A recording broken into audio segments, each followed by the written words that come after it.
Hey, what's going on, everyone? Dan the Glass Man here, and it is an early morning glass. Yesterday, we were working on some mushroom pendants, and the day before that, we were working on replicating Plum Fancy there, which came out really nice. Plum Fancy. Let me show that off real quick. So that came out pretty good, but I think I can make it better.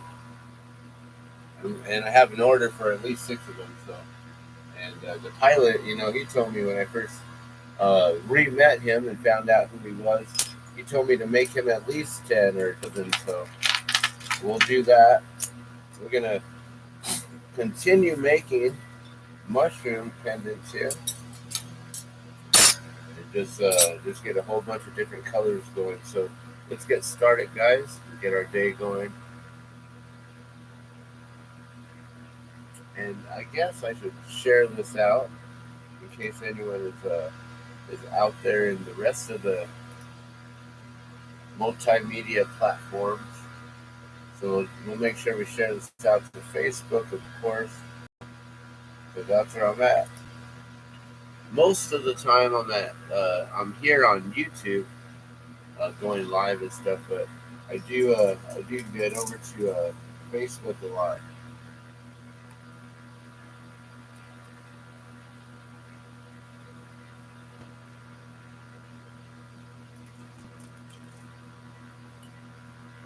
All right, so we're just gonna share it to a couple of different places here, just in case. We're gonna send it to X.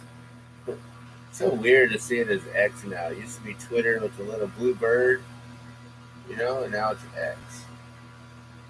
It's a weird thing. And I think we're still streaming. Looks like the camera's going right now. So I believe we're still streaming.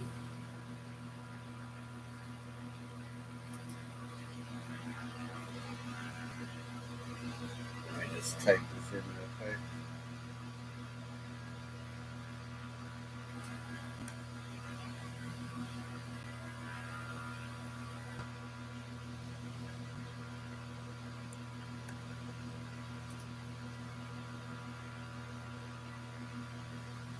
Alright, so let's turn on this torch. Let's get things going here.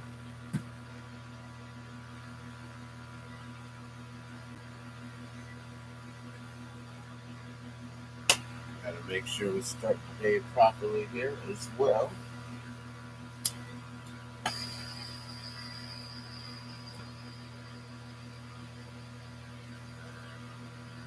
Let me get back to YouTube over here because I don't know why, but it always stays on Twitter, and there's nowhere else that I need to share it to. So recently, hey, I see we got Chris here. Yeah, I am streaming right now. Good morning. So how you doing? We are live right now. We are definitely live, and we are streaming. So thank you for tuning in and watching. Appreciate it.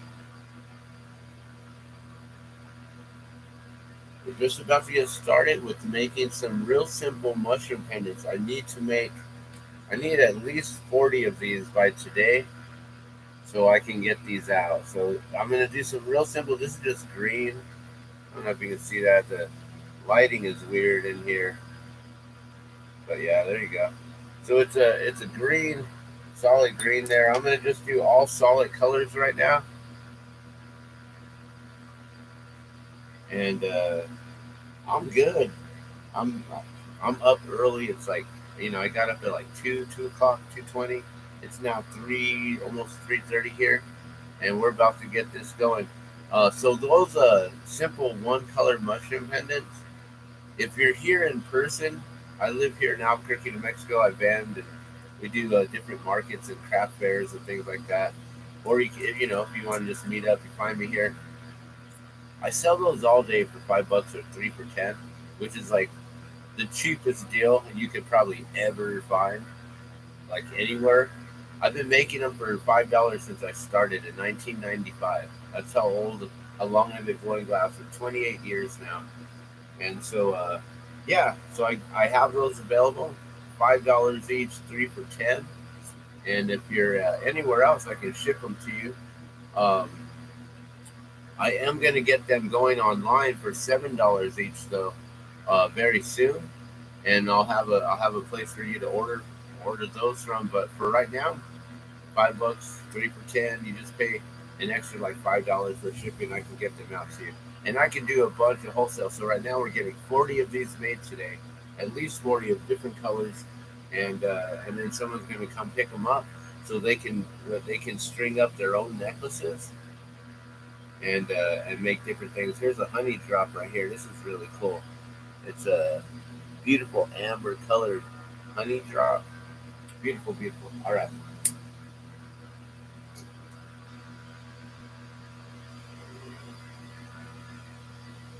So that's how I do it discreetly here, so we don't get in too much trouble.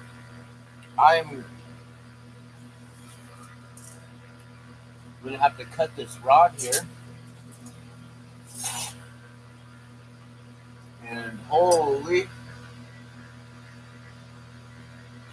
this is the last one. That means I need to go shopping, guys. So let's cut this into thirds here. We don't need the kiln on really for doing these little $5 mushrooms. These are the ones that are pretty much hand annealed. I've never had any complaints about them.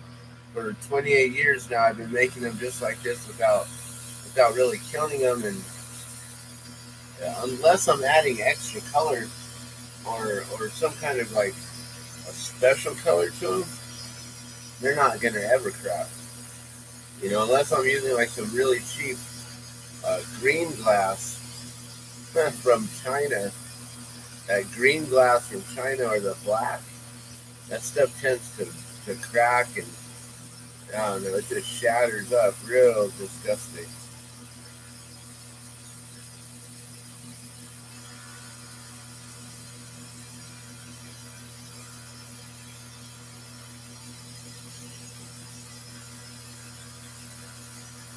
All right, so I'm going to flame cut this right now,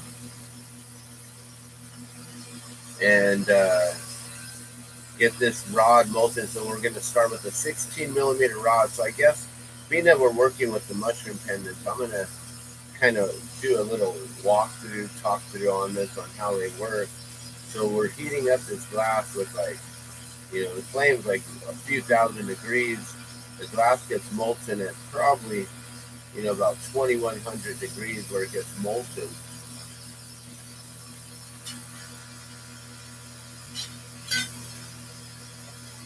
Just gonna set that aside right there.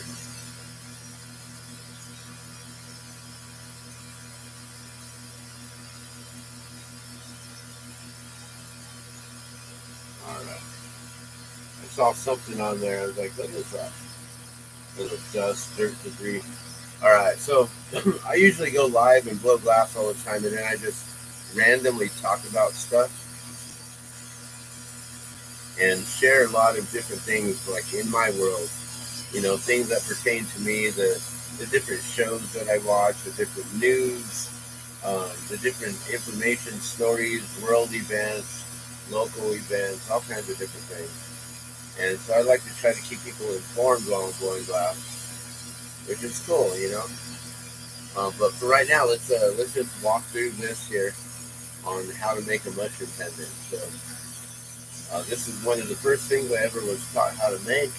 You simply get your rod, you heat up the tip, get the tip put into the rod, you get just the tip of the rod molten. You can see that glowing there, and then you need some color glass, which I haven't. I probably should have grabbed first, but here, this is already ready to go. So you get a piece of color glass, and you heat up the tip like we're doing here, and then you pull it out to make a stringer, and then with that stringer, you push the stringer into this molten clear glass, and then it forms into a mushroom all by itself. And you won't be able to see it because it's so molten and bright. That's why I'm wearing these shades here. These are didymium glasses.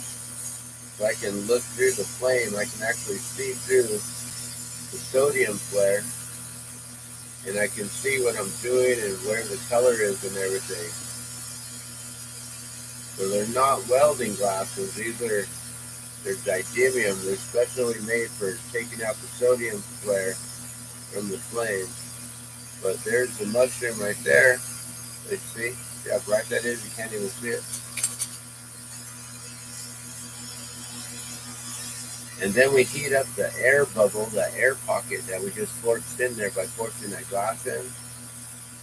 So we're going to melt the glass. It's going to pinch all that air out like that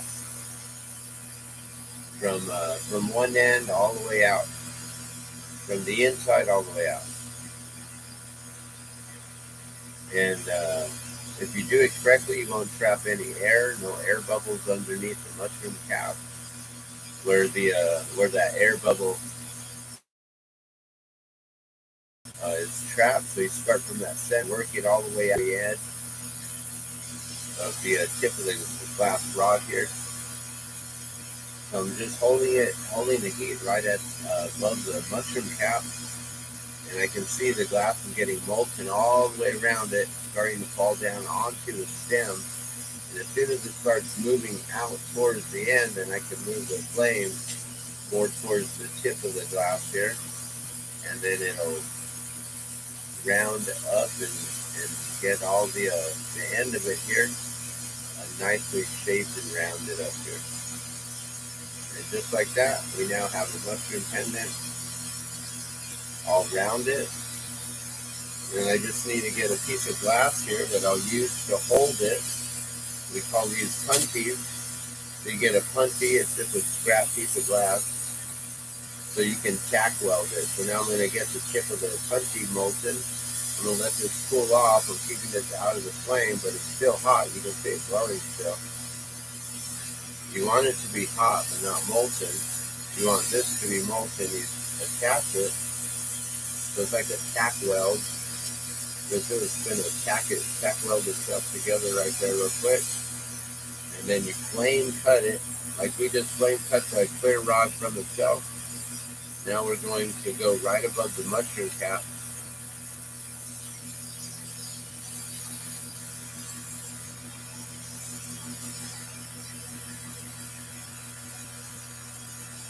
And I'm just going to get it molten. And as soon as it starts to move around, then I can start to pull on it.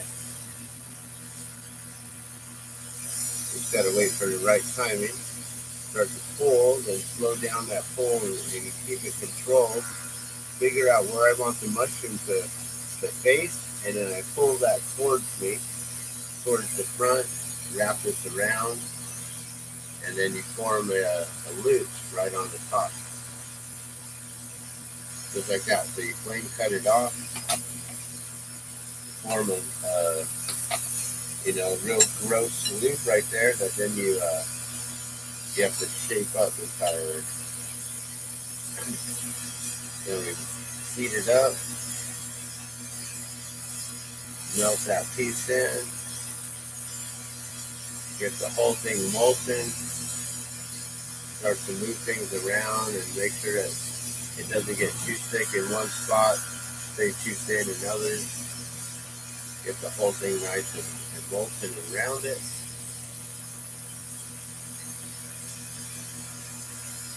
And then you just use your reamer here to make sure that the hole doesn't close up on you, and you just help to shape it. And then that's pretty much it. And then as you're pushing it in, you want to also pull upward like that. So you push in and up, and it helps to make that nice and straight, nice and round, nice and clean, nice and strong. A nice strong loop. That way it won't break ever. And then we'll take this off, just like that.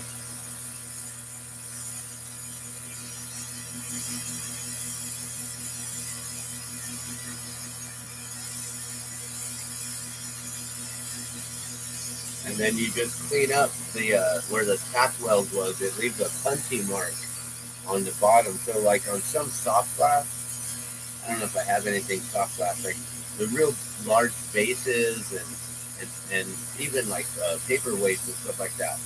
The soft glass where they use they call them glory holes or the furnaces.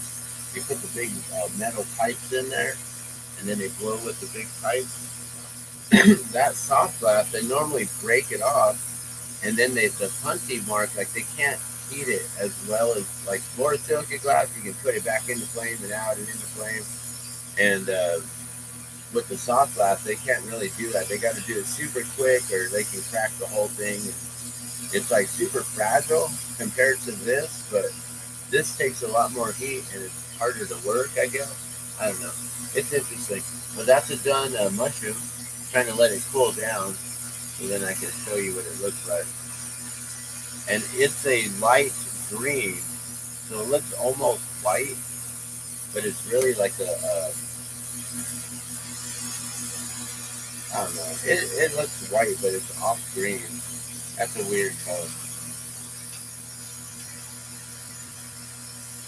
But yeah, let's actually get some color ready here, because that's the one thing I need to do. I need to actually pull a bunch of color here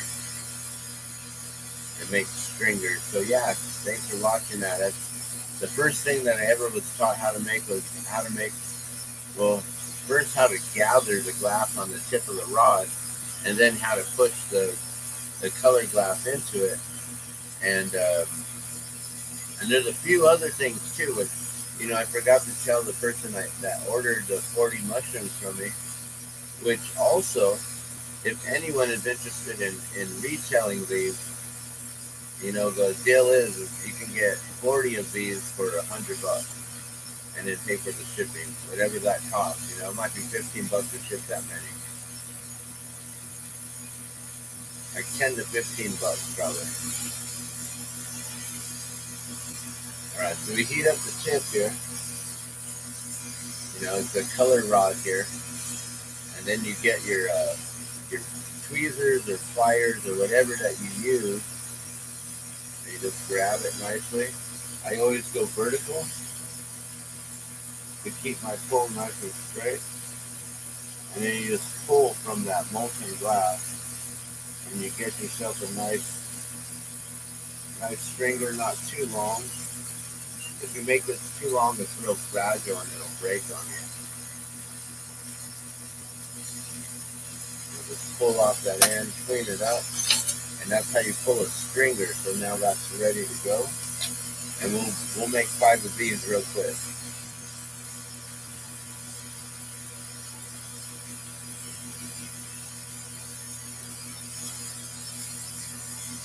I believe that's peacock. Yeah. Okay. So we got green, we have a light orange, and now peacock. So I showed you the green, and I got this. It's like a translucent orange. That one's pretty cool. I don't know. It's hard to show you with the. How do I show you without having all that split? There's so much. I don't know. I just dropped it. All right. Well, that's behind the table there somewhere now. I'll have to find it or make another one.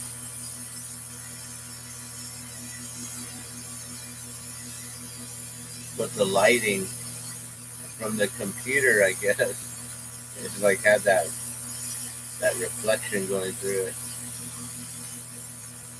All right, so basically, I crank these out pretty quickly.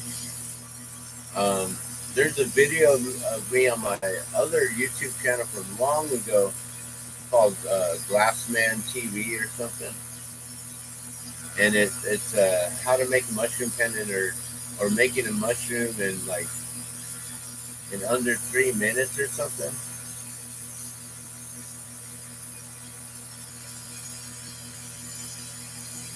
Yeah, that translucent orange, it's not as opaque as the crayon orange that I have.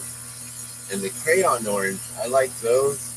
I just wanted to make some translucent ones too, because I'm not making these for me. I'm making them for other people, and Usually it's the eye of the beholder.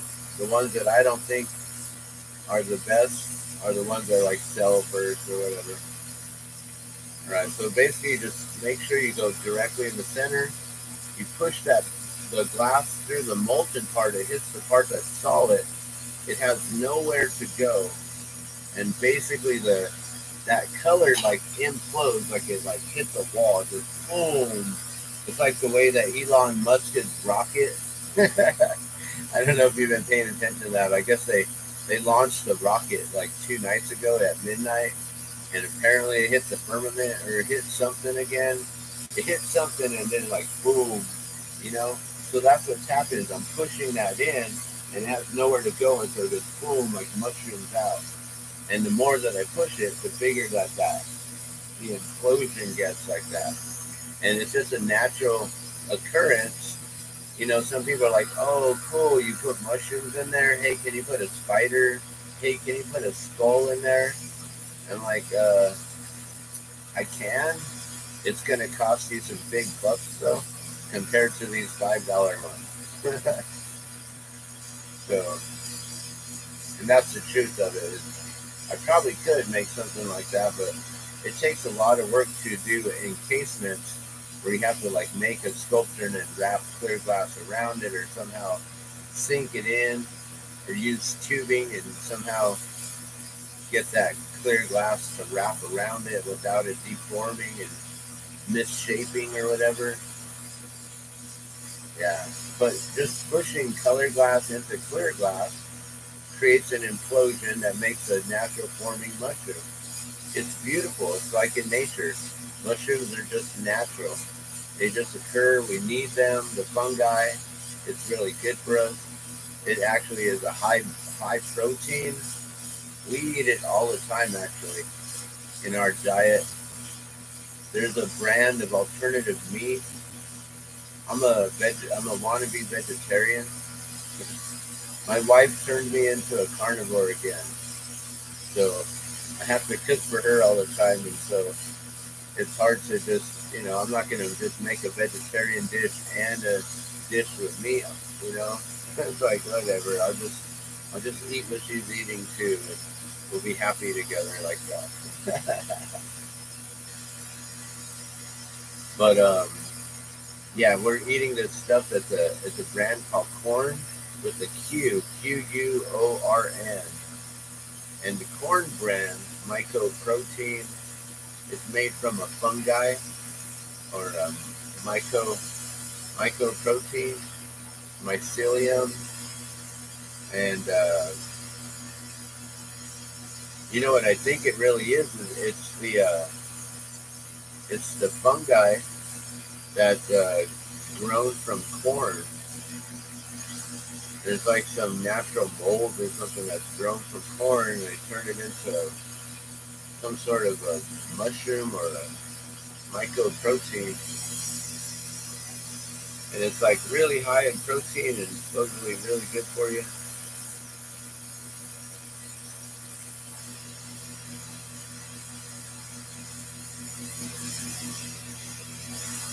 I should get a hold of that company and be like, hey, you want to buy some mushrooms? I got too many orders. I don't need to be worried about trying to do that. I would have my hands full if I tried to get an account with a large company like that. Then I would just have to just bastardize my glass and turn it into a company with a bunch of employees instead of just, this is exclusive glass from my hands, This is true Gardeno glass. If I ever hired someone else who wasn't a Gardeno, that wouldn't be authentic.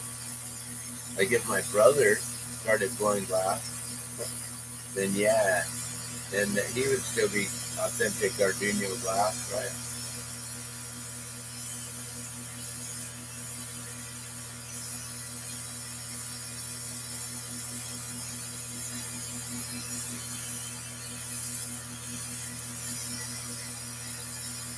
Right now I'm just trying to thin out the front of that loop there. It was a little bit thicker than I wanted it, but that looks pretty good. You can see, nice loop. peacock blue comes out pretty nicely. I don't know how the lighting is on your end of it here, but I'm just using a webcam. I'm not using anything fancy, no high def or nothing. It's just a regular webcam. I don't do anything. I don't try here on YouTube. I'm not even monetized. I don't care if I get monetized, and cool. I'm making extra money on the side. It's just another passive income that can come in along with other things that I'm doing. So that would work. It'd be cool. But it's not my goal to be here. My goal is just to share what I do, and also to share. Like I said, I normally use this time to just talk a lot of truth and share a bunch of things. Like yesterday, we talked about Lahaina, Maui, and all the different smart grid cities that are going to be coming up and all kinds of stuff. And so yeah, but today let's just keep it with mushrooms and glass. We'll keep it lighthearted today. It appears to have a gray top at certain angles. Oh, with the blue one, and it could just be the lighting. You know, I got an LED light, which isn't the best for taking photos and videos. It makes things kind of look weird. Getting the natural sunlight light bulbs, those are the best ones. But on a few of the mushrooms that I make, I actually make two-color mushrooms. I have some hanging back here. I can grab them. Let me make this one, and then I'll grab them, and I'll show you a two-color mushroom. I don't really need to make them. I need to spend my time making just solid color ones for the order here. And every one is unique, one of a kind, you know. They're not made with molds or anything like that. Each one comes out different. You know, they're all pushed in differently. Some are bigger, some are smaller. Some go in a little bit deeper than others. So, you know, each one is a handmade, one-of-a-kind piece, but it's all mass-produced. You know, I don't know how many thousands or hundreds of thousands of these I've made in 28 years. I couldn't even tell you. I've never kept track.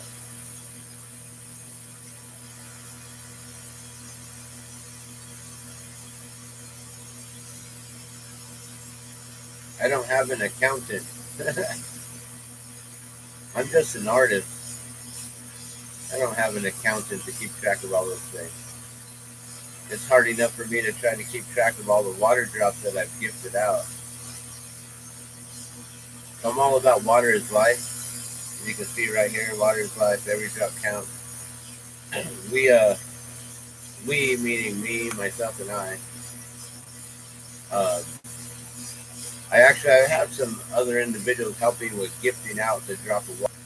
And what's interesting is I sell these for $5 or 3 for 10, but I sell the drop of water for $10 or 3 for 20.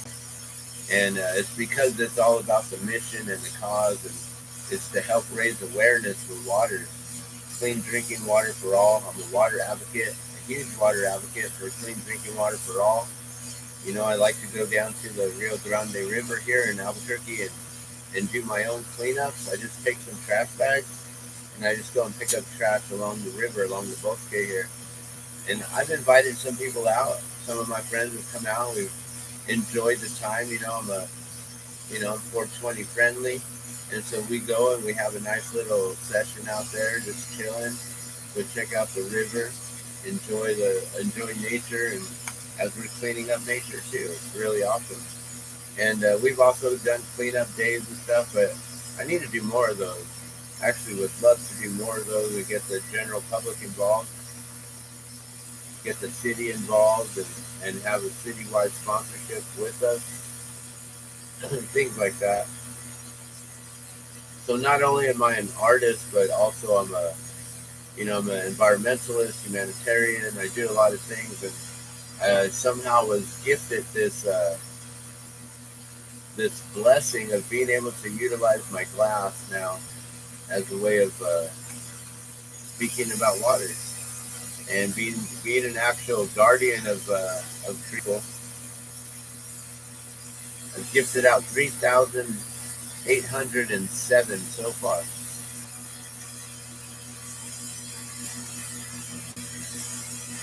And I somehow keep track of that in my head. Every time I gift another one, I just know that the tally's gone up. 3,807 so far.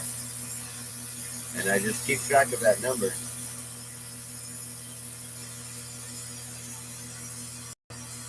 We did have a website up, thedropofwater.com, but if you go to that now, you're going to find that someone in China, they found the right opportunity, and as soon as thedropofwater.com went up, I was so distracted by life and family and things that like in January I got an email. I didn't check my email for months. I don't know why. It's like right in our phones, right? I just didn't check my email for months, and I missed my my notification on renewal of my domain name, which is an amazing name, The Drop of Water, like thedropofwater.com. And 3 months go by, and it's like, this is your last opportunity, buddy. And I missed it. I don't know what I wasn't thinking, and I wasn't paying attention, and I should have been, and I wasn't doing my due diligence to manage my business properly. I'm, just sitting around being an artist, I guess, and I effed up big time, and I lost one of the most important assets that I've ever had, thedropofwater.com. So now I have a website that's just floating out there on a free Wix site. So it's got a big old long link now. So now I got to come up with a new domain name, which I will. Maybe it'll just be the original Drop of Water. The Drop of Water US.com or whatever, because there's a Drop of Water campaign in Canada.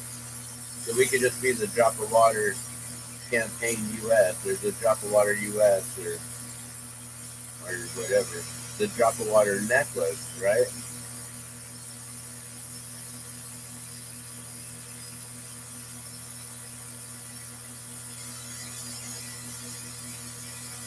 The Drop of Water gift. Ooh, that one's a big one. I'm just going to keep pushing that in. We'll make it bigger. All right. So now, this is the third one made, but my stringer ran out. So I'm going to heat up the color, and I'm going to use this, the end of the little mushroom that's inside of there. So crazy how long those glow. There it is. You can finally see it all glowing in there. So I'm going to utilize that. Just going to stick it right onto the stem, and then we're just going to pull a little bit more stringer so we have enough to do at least, two more. This is the third one, so we need two more for this color. And we'll just cut it off again right at the end, and bam, now we got a stringer. So I like to do that and utilize the glass that I have in hand. I have to keep that warm so it doesn't crack on me. So when I put this heat directly onto the top of that cap, the cap is so far inside that clear rod that if I let it cool down too much, it will crack. So as I was pulling that stringer, I was keeping the heat on the body of this and not allowing it to cool down too much. And that's the thing, I was talking about soft glass compared to borosilicate glass here. And the soft glass from like the glory holes or the furnaces, that stuff stays really soft and liquidy and taffy. That's why they call it soft glass. This glass is hard glass. It's borosilicate glass. It tends to harden right away. As soon as you pull it out of the flame, it will solidify within a few seconds. Within like 3 to 5 seconds, it goes from a molten state to it sets up and hardens right away. Compared to the other glass, where you have to continuously like be moving it and shaping it and make sure you don't misshape it or accidentally like bump it into anything and dent it or whatever.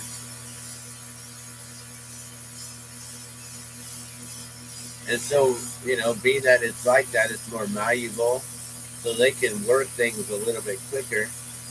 So, you know, I don't know if you've seen videos of that guy in Venice, a Venetian glass blower, and he just makes his horse in like, you know, like within a minute or two. He just busts out this big old horse, you know? It's like, I don't know, it's gigantic. It's like, yeah, you can't do that with this kind of glass. You cannot just heat up a big old chunk of glass like that and start pulling it and shaping it. It's so crazy.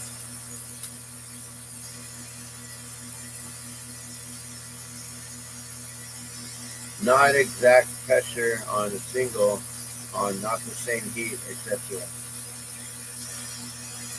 I'm not sure what that comment is. Not exact pressures on a single one, not the same heat. Yeah. Everyone is different. You know, when I push them, they all have different pressures or different. You know, like this one, I pushed it and I kept pushing it. It had a little bit more heat for me to just continue to push it. So the more I could push that color in, the bigger that the mushroom cap got. And it's cool. So, you know, someone may want a little tiny baby one, and someone may want like a full-blown bloomed cap, you know. And then there's always, you know, you can make pink ones and not make them blown out all the way, and then there's something else entirely, you know. And that's a whole nother market for a whole different demographic of people. But yeah, I've sold so many different things throughout the years. It's pretty crazy. I've done adult toys. I've done all kinds. I've done kids' toys. So weird. I've done, you know, a lot of jewelry. I've been a jeweler my whole time. A lot of different smoking accessories. The one thing that I really got known for are these here, and I can't make them anymore because of my shoulders and my arm. I got an arm injury, but these are the UFO pipe. You can find these on Facebook. The UFO pipe on Facebook.com/the UFO pipe. These are one of a kind. I'm the only one in the world who ever made these little alien flyer guys. You can see a little alien in there with the two eyes. And yeah, I used to sell those for really affordable, especially at the wholesale rate. And then my arm just gave out on me, and I haven't been able to make them anymore. And that's sad. That's part of my livelihood and part of the money that I can make with things, but it's okay because I just continue making these. You know, like I said, I've got a huge order right now for 40 of these. You know, so we'll crank out as many as we can right now this morning before the sun comes up. It's going to be crazy in just a little bit. It's going to be 4:20, or it probably is already. I think it is. It's already past that. But that's all right, because as soon as I woke up, I already have been partaking, and so I'm good to go. But speaking of, let's take a quick smoke break. So if you smoke, go on ahead and grab your piece, get your twisty all rolled up, whatever you're doing. Get your dab ready. Let's make it happen. Yeah, that one came out really big. That one's a lot larger there. I don't want to keep stopping and showing them off, but I figure since I'm going to take a break right now, might as well. But yeah, see how large that cap came out? And yeah, you can see it looks like it's a different color on top. but it'll all just become the same color. When you were saying that it looked kind of gray on top, that was probably from the heat. It was still hot, like right where all that, the cap and the stem, all that area was. Alright, so we do this discreetly here because I don't think YouTube allows this, or I'd have to like turn this into an 18 and over.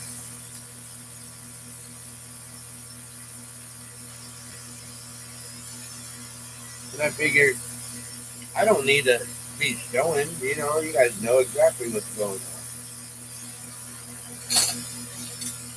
Doesn't take a scientist to figure that one out, right? So yeah, what time is it? Let's do a quick time check. Oh, it's 4:02. That's a dyslexic 420 for you. How'd that happen? What's funny is my clock on the computer here says it's 3:20.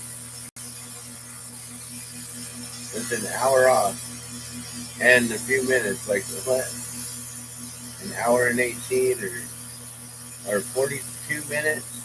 I don't know. This computer's off. Weird.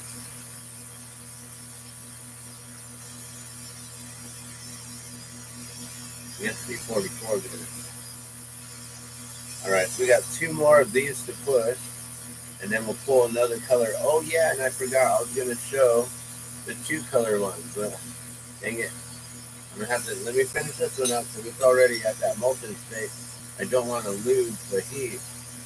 There's no point putting this down. I make these quick enough.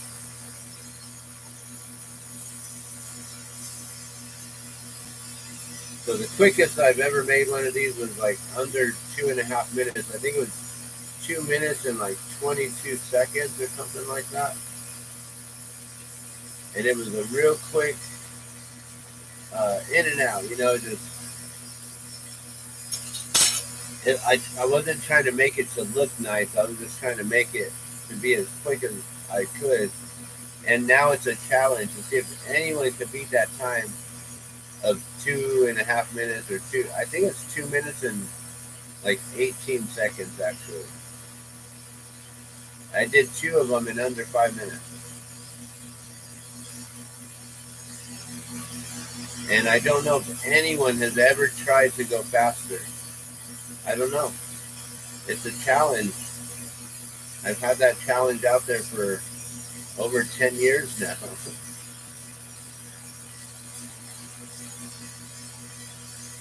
I think it was probably around 2008, 2009 when I did that challenge. God, 15 years ago. How old am I?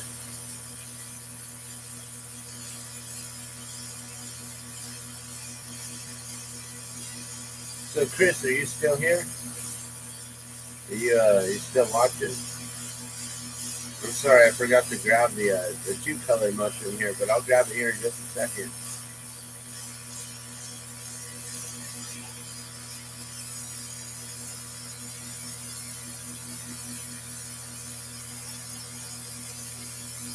Oh, word. So I was actually from Southern California. What parts are you from? I'm from Pomona, P-Town. I guess that's what they call it nowadays. I was young. I grew up as a kid, but I grew up with gang violence, and we had drive-by shootings at our house. And I went to Lexington Elementary School, right there off of like Lexington and either Park or Gary. I don't remember. I don't know which one was on the closer side, because Gary High School was right there too, and I don't remember Park and Gary. Which one was closer? Maybe it was Gary Avenue and Lexington right there. But I was only there like as a kid, elementary school. So I did a lot of riding my BMX bike, and then I got into skateboarding. I think I got into skateboarding about 5th, 6th grade, something like that.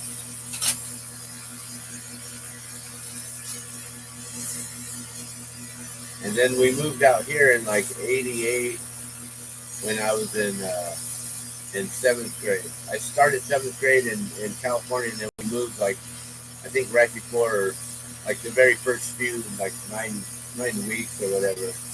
I was only there for like the first portion, first semester, if that.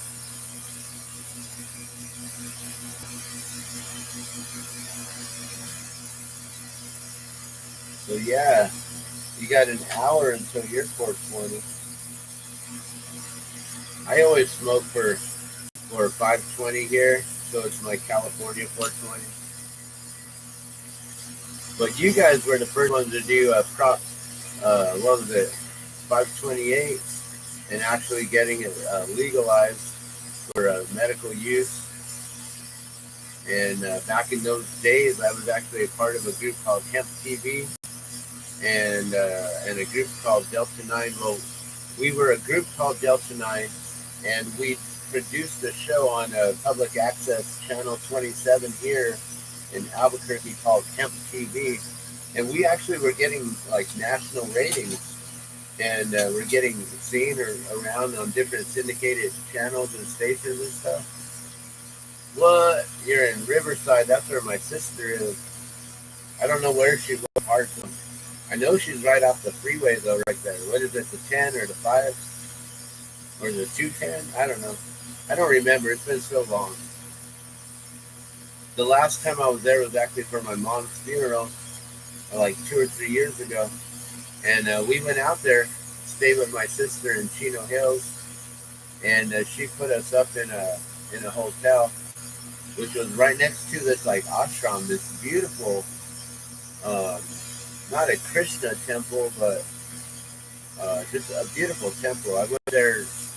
I took a walk every morning. I did my own uh, prayers and chanting and stuff with my japas, and walked around, and then I'd go inside later in the day. I took my family to go check it out. Beautiful place. But what's crazy is we're right there, right? You know, just what, a couple hours away from the beach. And I'm a water protector. I'm all about the water. And apparently, my family didn't know how important that was to me. We didn't have our own vehicle. I didn't have a rental or anything like that. I couldn't afford one. We could barely afford to even get out there with all of that, and taking like, a few weeks off from work, and then, coming back and having to then get to work to pay the bills when we were gone that whole time. So, and then yeah, and it was all for my mom's funeral and everything. But we never made it to the beach. And I was like, what the f, man? How could I go all the way from Albuquerque, New Mexico, and be that close in California? We don't make it to the beach, and no one takes me to the beach. How dare you? How rude! I was like, I was so tempted to just start walking myself. Like, all right, I don't know, my wife and kids will be okay in the hotel. I'm just gonna go to the beach by myself. Because I just wanted to get to the ocean. I wanted to get my water drops in the ocean, go throw a water drop or two in the ocean, and bless all the oceans of the world with a drop of water and with a prayer. Do a little water ceremony there on the beach. So I have to make it back one day out there sometime soon before any like state borders are closed for any reason. I don't know if that might happen or not. We're going into some interesting times right now, guys, with all the stuff going on in the world. But we'll see. We'll see what happens with everything, and hopefully I can make it back out there to go to the ocean. All right, this is the last one, number 5. And I don't know if I just made another one real quick and forgot to show the 2-color, but I'm going to get up right now to show the 2-color. Then you can see, these ones are the ones that look real. So if you partake in eating psilocybin, these are the ones that look real. I know it's getting legalized now all over the place. I don't know if California has already. I think Colorado and who is it? Oregon or Washington are the first. I believe so.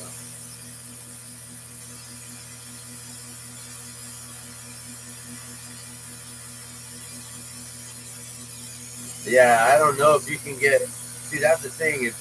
Can you get a flame to heat up the glass any faster? I don't know if the glass can heat up any faster than what a torch can do. Like, it's however much flame is there, it's still going to take time to penetrate through into the center of the glass. But you could be right. There could be some sort of a better torch. There's better torches than the one I got. That's for dang sure. This thing is ancient. I'm working on this thing my grandpapa gave me. No, just kidding. That'd be funny. My grandpappy, he gave me this back in 1942. I got this in 1999 though. This is from the 90s, man. This thing's old school. This thing is from the last century. That's so weird that we can say that. This is from the last century, man. You're from the last century. You're so old. You're from the 90s. Like, I'm from the 70s.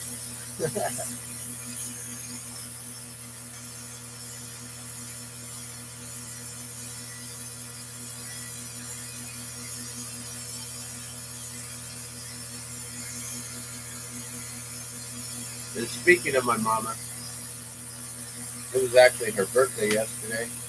God bless her soul. She's been gone for a couple of years, 2-3 years now. I don't know. I don't keep track. I just know that I miss her.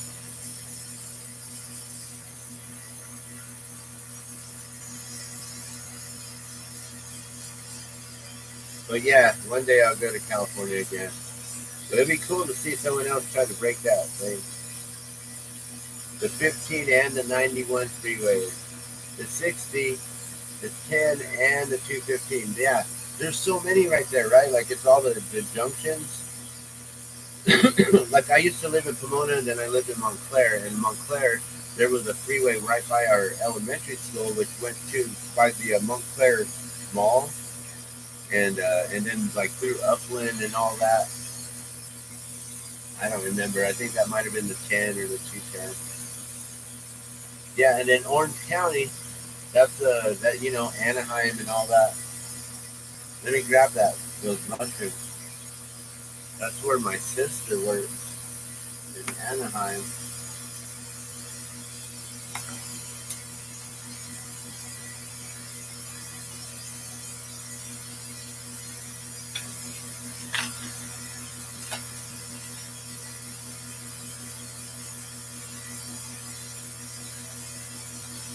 Yeah, it's funny. The last time I went bending, I completely forgot these here. They were just hanging up still. Like, dang it, I forgot these. Alright, let me see if I can find them really. No, they're all really good. Here's a good one. Or whatever. The first one. But look at that. They got a blue hue on the edge of the stems with the butterscotch or caramel push. I don't know if I'm using butterscotch or caramel on these. But yeah, they're all two colors. These ones are all the two color ones. And they have a nice little hanging rack on here, a nice little mushroom display almost. It's almost like a jellyfish looking. That's what it looks like to me at least.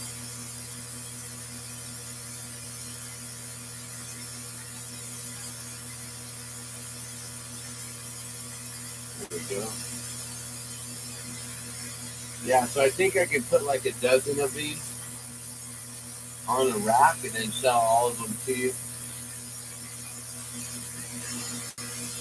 So yeah, I definitely do wholesale if anyone wants to get into retailing this.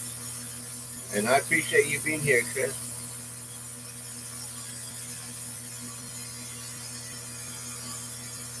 Yeah, I'm always remembering my mom.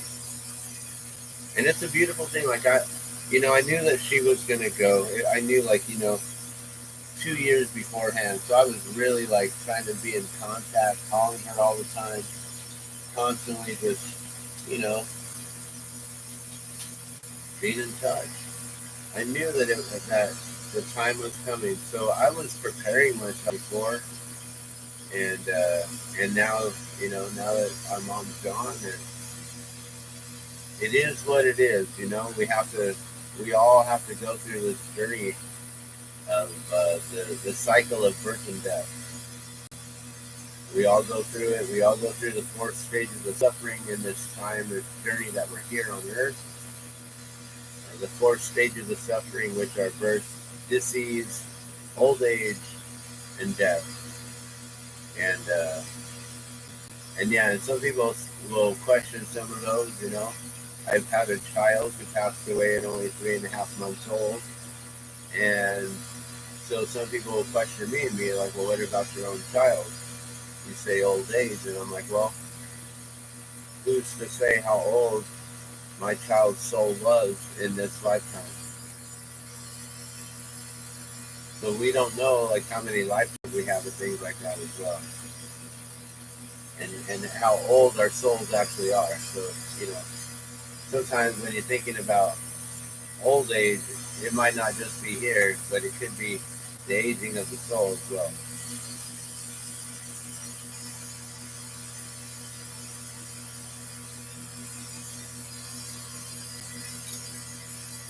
But yeah, we all go through it.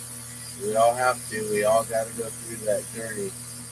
And the hardest thing is like when you go through that journey on your own, like you're just all our souls are eternal, and so it's just you just go back, you just get recycled back through, and get to be back with Creator maybe for a moment, and be there or not, and get recycled back to whichever stage of life at that point that you're supposed to be for your soul. Whether you come back as a human, or you come back as a grub, you come back as a tree, or whatever form you take in the next one.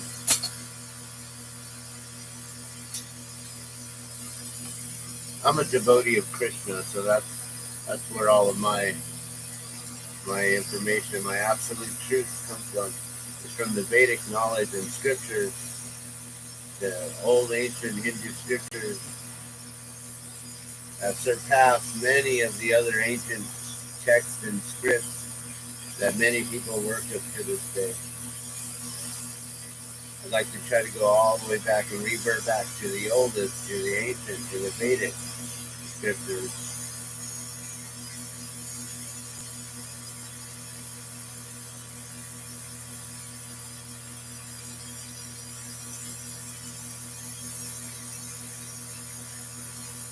But yeah, I always get off topic and I start going off about things, and just keep this to the glass and keep it lighthearted, like I said. Yesterday was pretty deep. I don't need to do that again. Let's keep this one lighthearted. But yeah, California would be a great place to go. I'd love to go there again, go visit my sister. Maybe my other sister, she'd like to see me. So weird.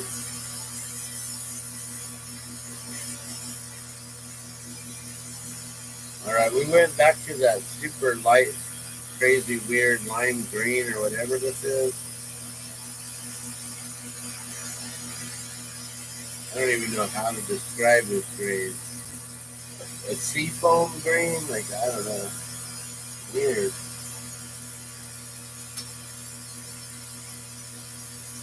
Pastel? Almost.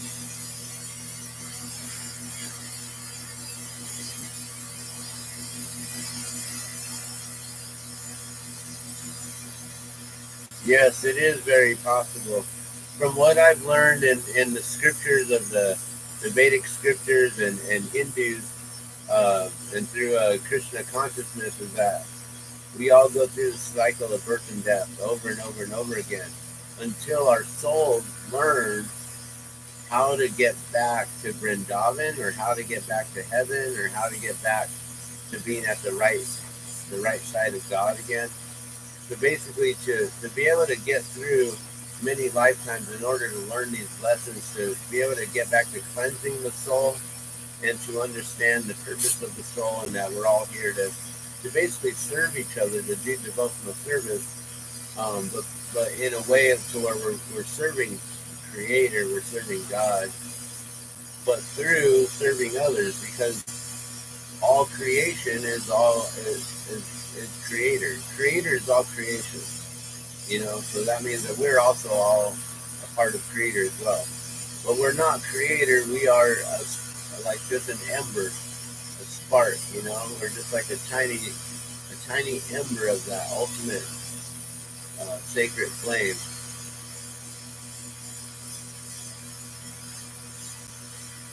But we also have the power of co-creation, and the ability of to recreate and to procreate and to make more humans in that way. But we couldn't do that without having the godly ability of the biological cells and the Higgs boson particle that holds it all together and makes life happen, and all the memories within the cells that are held by the sacred waters within the cells. And those sacred waters are memory keepers, that hold all the memories, and take it back to the Akashic records. And those memories is what forms, in the cells, the sacred waters in the cells. It's what connects us all. Creators made us all of water. Water is life. Every drop counts. We are all drops of water in this vast ocean of life. And so that sacred water connects us all. Our cells are the memory keepers, the water within those cells, and 90% of the cells is made up of water. 90% of our cells are water, guys. The rest of it is matter, which means our bodies are about that, but they say we're about, 60 to 80% water, give or take, depending on exactly how much water you drink, how hydrated you are, things like that.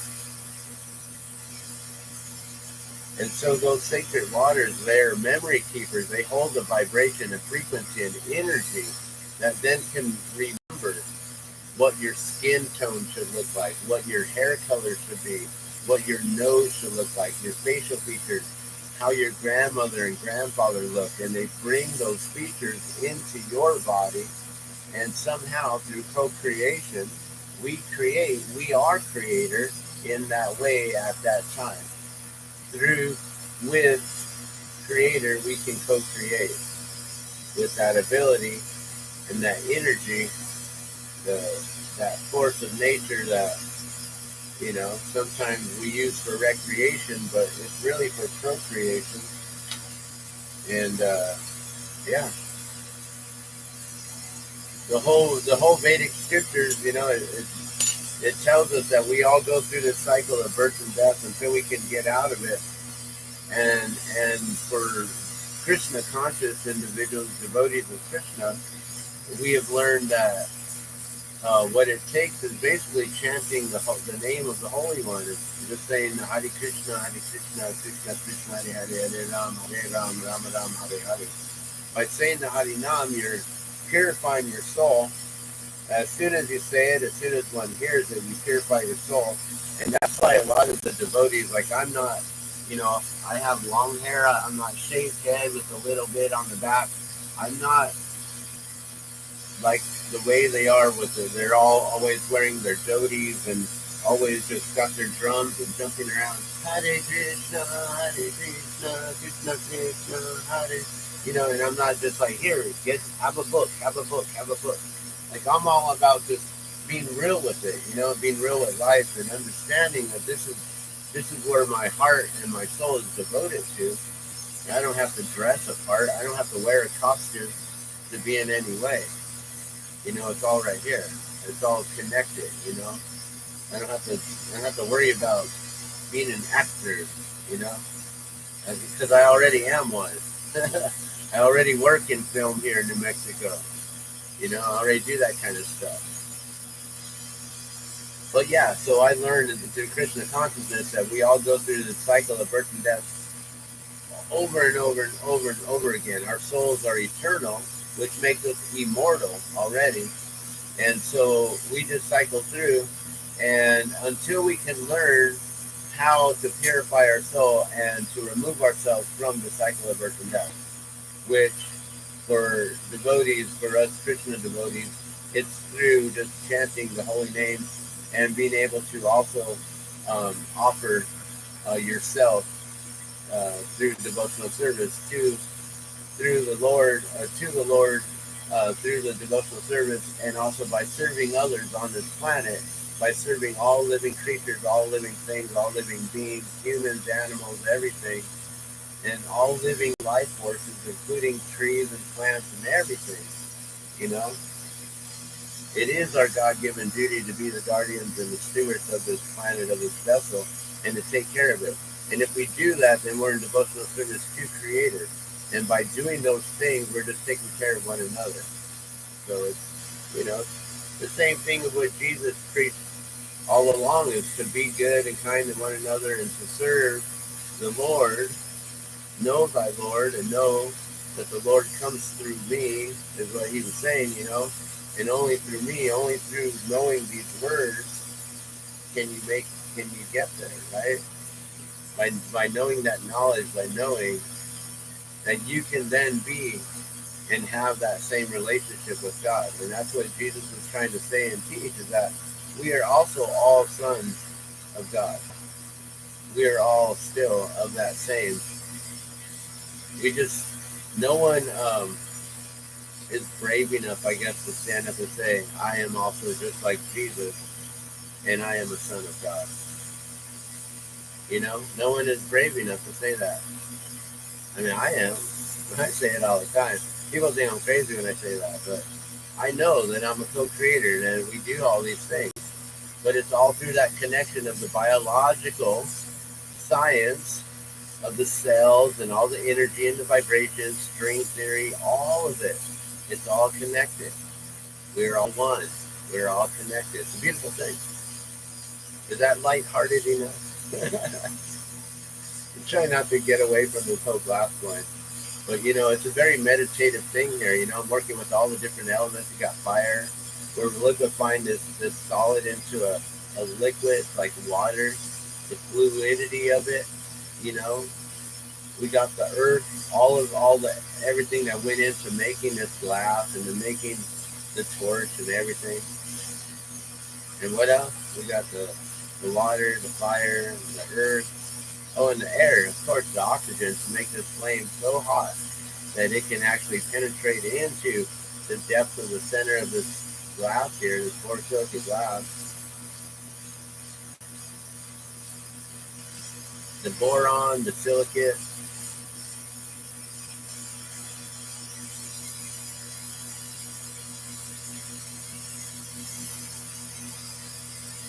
So yeah, those are my understandings of what I've learned from the absolute truth that comes from the Vedic scriptures and Vedic knowledge, and from the Bhagavad Gita, and through the Sri Upanishads and the Bhagavatam, and all these different Vedic scriptures and writings that came way long before, way long ago.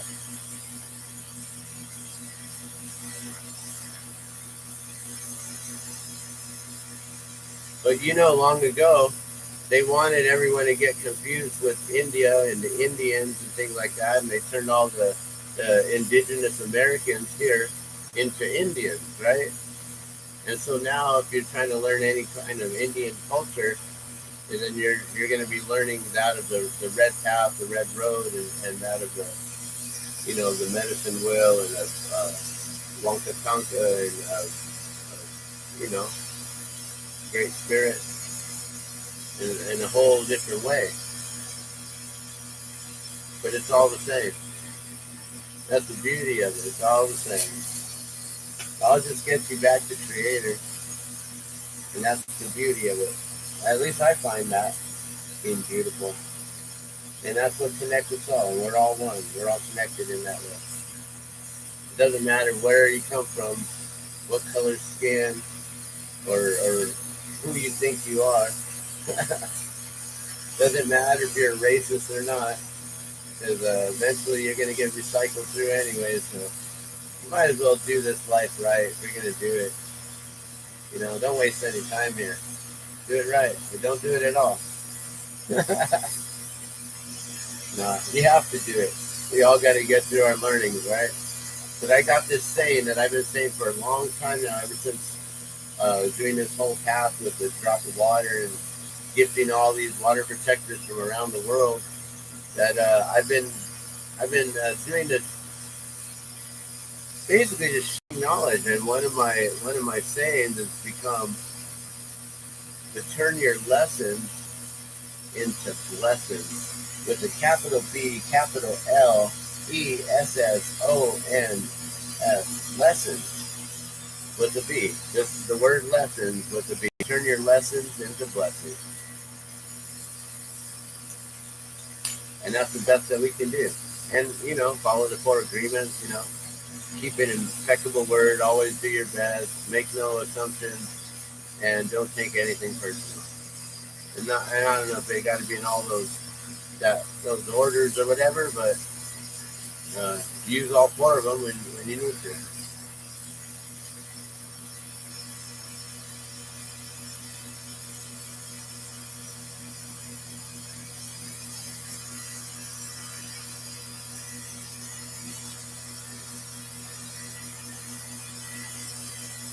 You be it, yeah, by obeying Jesus. Yeah, so Jesus, you know, he is the way and the light and the source, right back to Creator. And his teachings, we have to remember that his teachings did come from King David and many other prophets who had come before him. And so the knowledge that he was sharing was, you know, it's just the same wisdom that came through from Vedic scriptures many, many times before that. And a lot of the teachings have just been passed down from generation to generation ever since time immemorial. From the time that Lord first spoke to man. When the vibrational frequency and energy was finally heard, when that Om sound, the A, the U, the M, when those 3 sounds vibrated together and man heard the sound of God, right? That's when there was light. Vibration creates light. As the heavens above, so below. So I don't know if you understand the science. If you can vibrate energy and frequency into water at a specific megahertz, at a, you know, very specific megahertz frequency, and you hold it, that frequency will energize and form into light. It will create sparks like a star.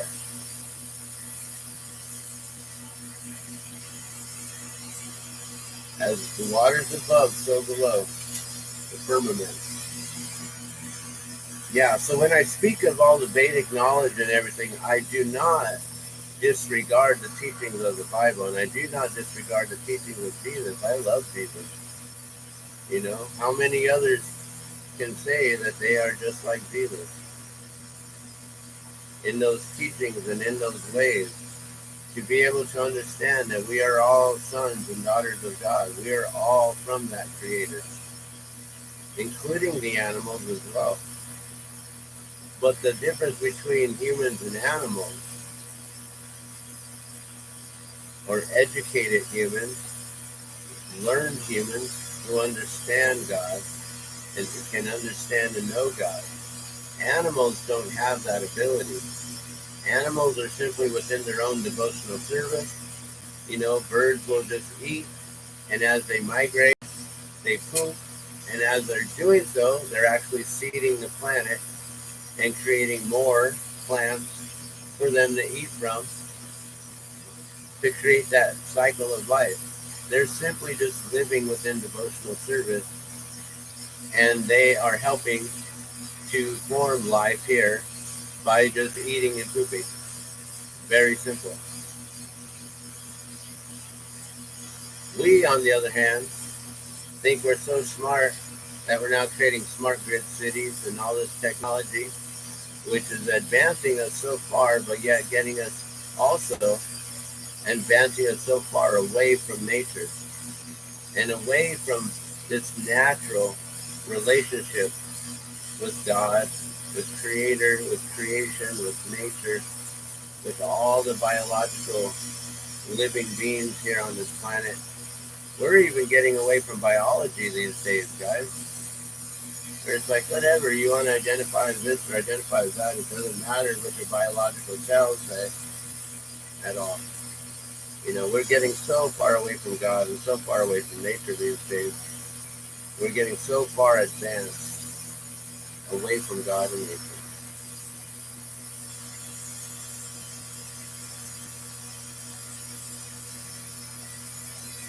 But you know, without advancement, I wouldn't have this torch. I couldn't be able to blow glass. I couldn't be able to speak to you through this crazy technology here, utilizing YouTube, just pressing a little button on the screen that says go live, adding a few words for a title and a description, and voila.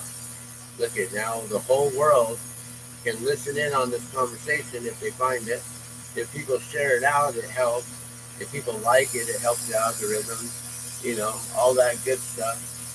But it is what it is. I don't care if you share, you don't share. If you think it's important enough, you probably would share.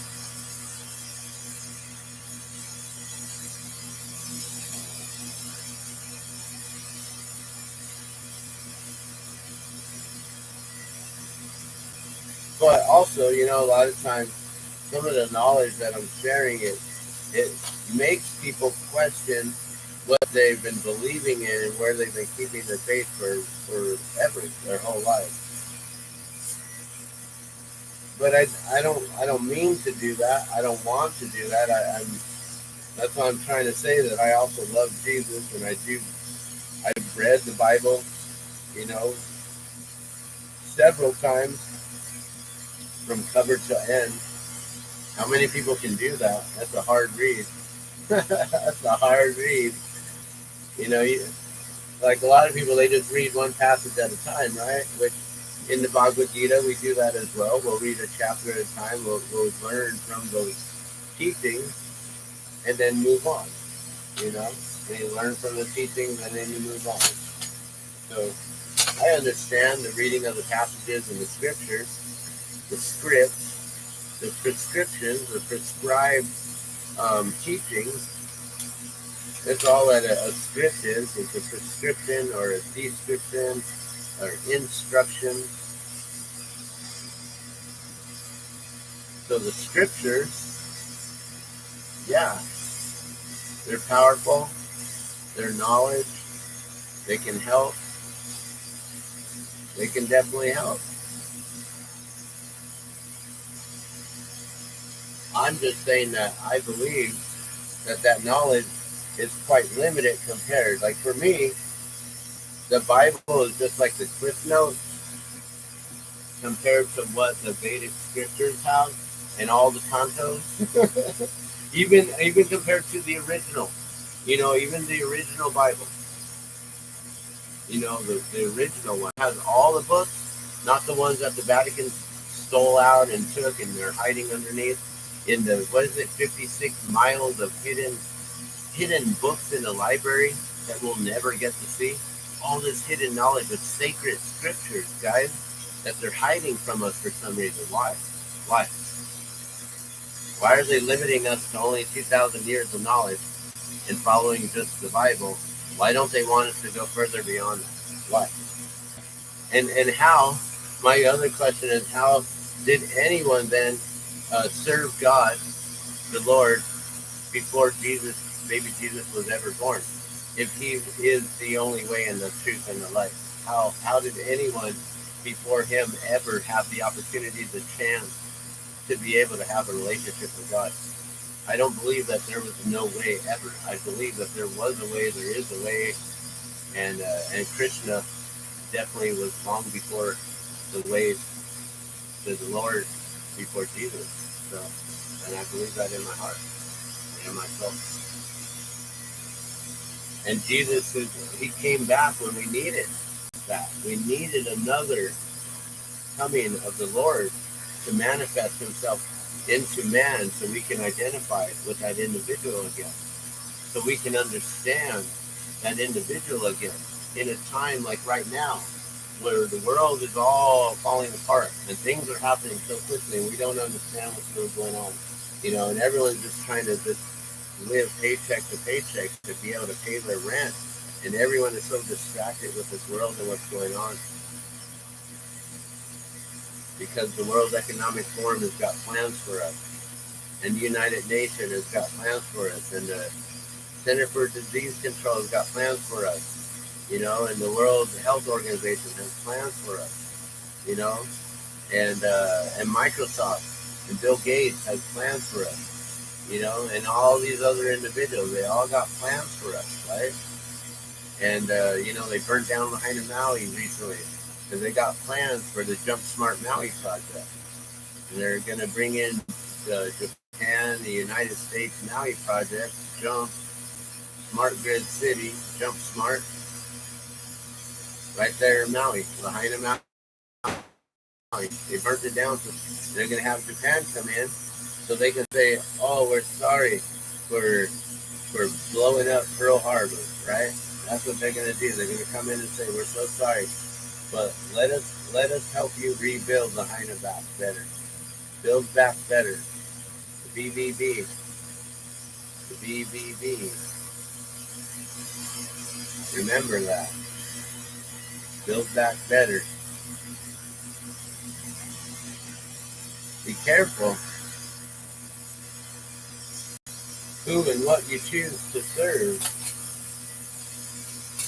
And if you don't ever choose, that choice will be chosen for you. So let's get back to glass here. I got one more to make here on this light green, and then we're going to move on to another color, probably like a cobalt blue or a red or something. Or actually, let's go with that orange. The color crayon opaque orange, a little bit darker, the one that I like better than the clear translucent one. But then you can see for yourself, Chris, and whoever else is watching.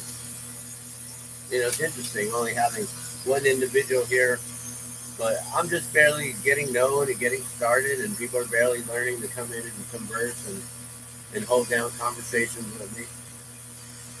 And like I said, a lot of people just think I'm crazy for the things that I say, but I have the information to back it all up.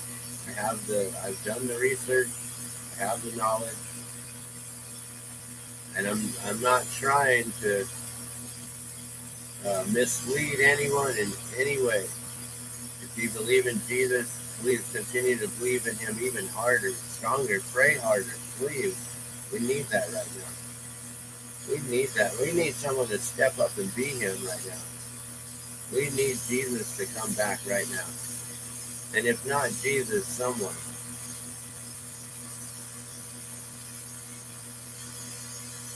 Definitely. We need that.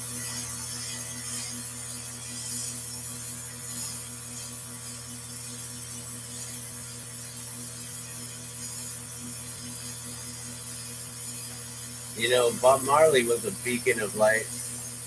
Bob Marley was a beacon of hope. And they took him out. That CIA guy finally just recently admitted it, and how he befriended him and was like a reporter for, what is it, the New York Times or something? Like, oh my God, we got all these insiders everywhere. And so he was over there just being buddy with Marley and taking photos and stuff. And then he gave him a pair of shoes, those Adidas sneakers, which everyone was always been questioning that for years, and he finally admitted it. And yep, they had a little pin in there, a little needle that All it took was that to prick him, and he was done.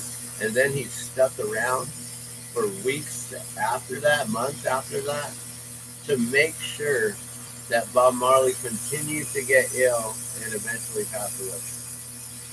But yet he was like acting as if he was his friend. That's sinister right there, man.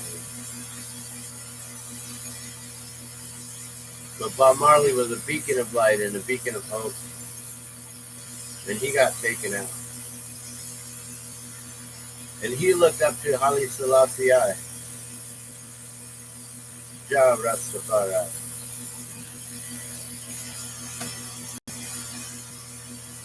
And even Haile Selassie was taken out. And there have been others, but many others have been taken out for sharing knowledge, sharing wisdom. A lot of things, guys.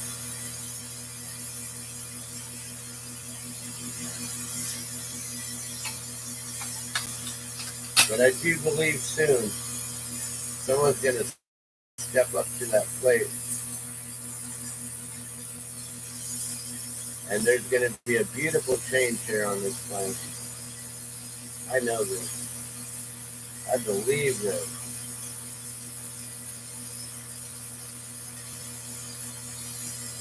And I don't know, even with all the 4 stages of suffering, I've learned how to bring heaven down to earth and be able to live in happiness here.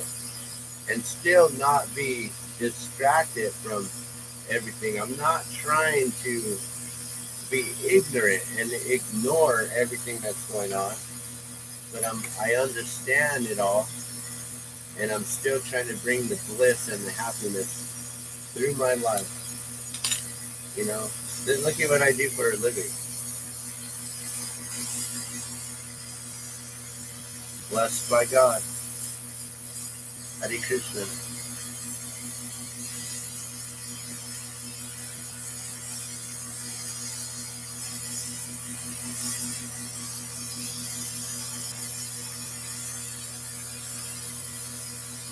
Hare Krishna, Hare Bol.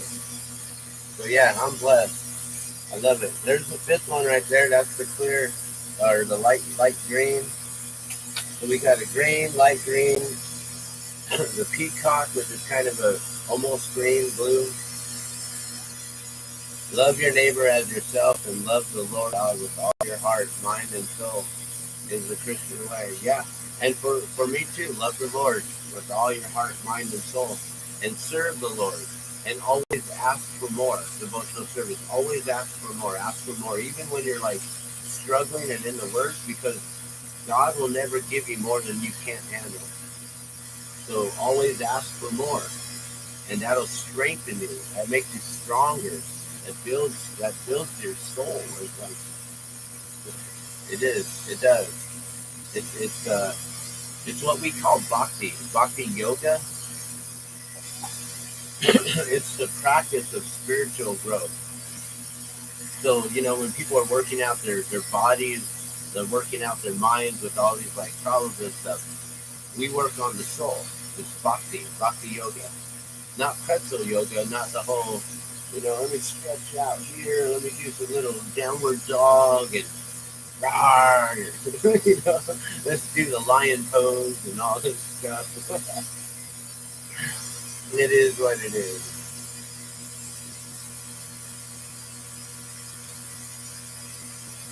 You've read about 70%. Oh, okay, see? I've read it at least twice from beginning to end, and then I've read through it like pop, all over the place, you know, like, oh, let me check out what Deuteronomy is all about again, and how they had it all listed through, or let me see what Genesis was again, and how it was all laid out for us, or let's go to Revelations, of course, because right now we're being revealed the truth. It's what Bob Marley's saying, right? Revelation reveals the truth. A revolution. Oh yeah. So I'm also a singer. I play guitar from time to time. I go live with the Glass Blowing, but I also do that too. But yeah, definitely.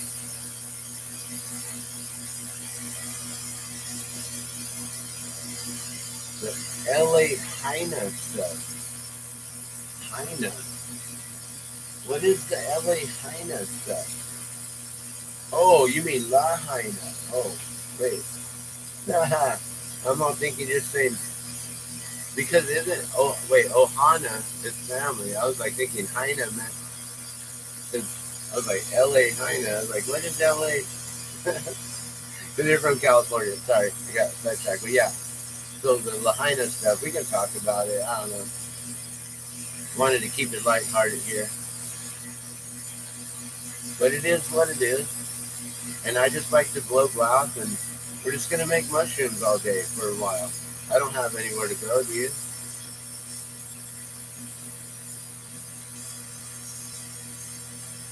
And maybe on the playback, people will actually watch it. But, you know, if I go longer than like an hour and a half, 2 hours, people don't like to watch it. So I don't know if I could cut this stream soon, just to appease the algorithm so I can get viewership.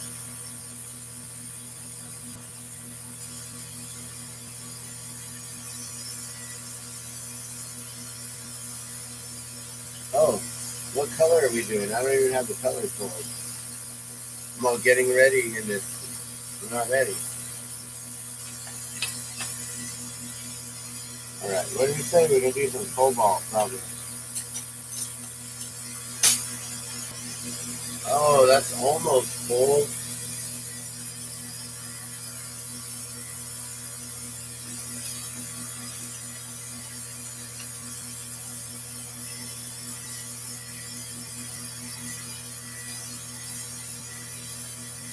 So some of these colors I had pulled from a previous project, they were a little bit thicker.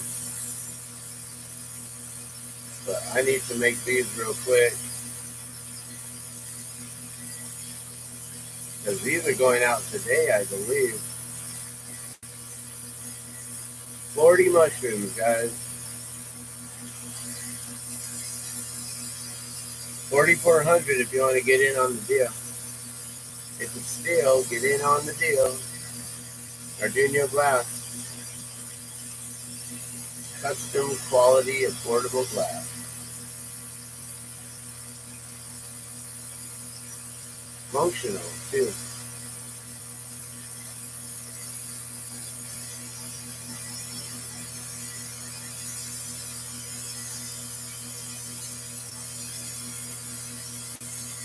Alright, that's probably good right there.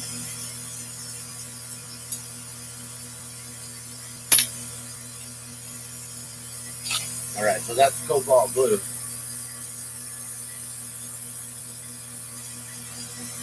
Right, getting her done. Get her done. Heck yeah. We're going to make it happen.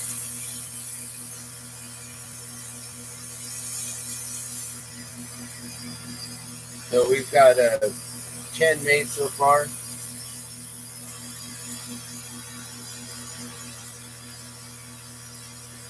I've done 5 of the light green, 5 of the other peacock. We're going to go cobalt now.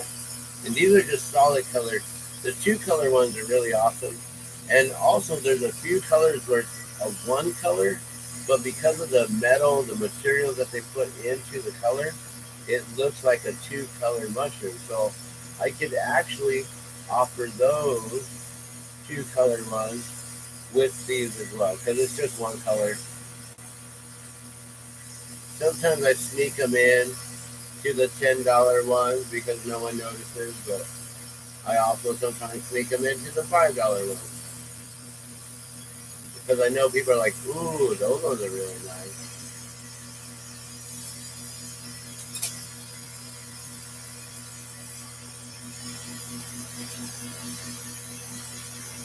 So far we got what? 20. We're halfway through.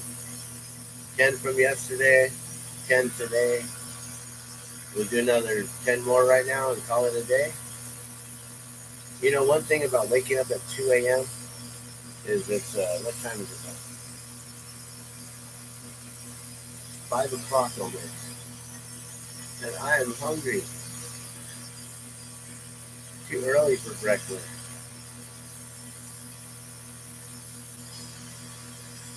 But I've been up for like 3 hours now already.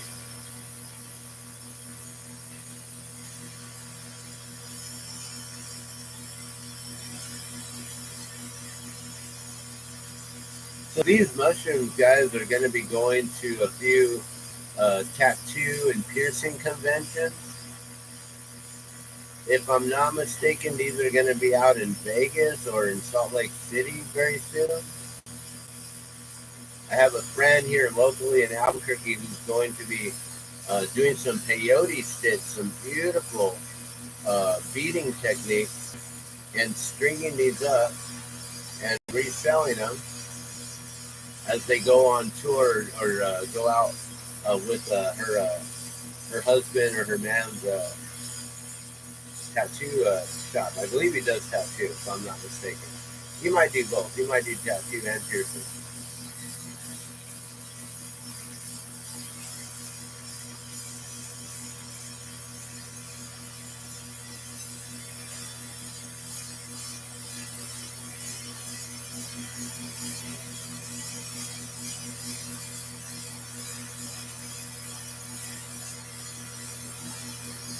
Okay.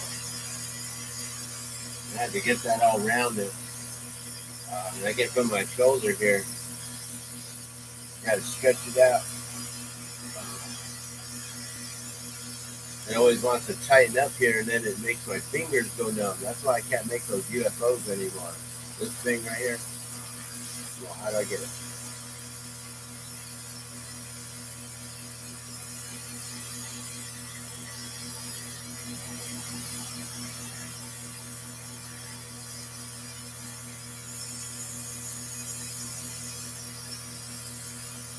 That's funny. I started thinking about food.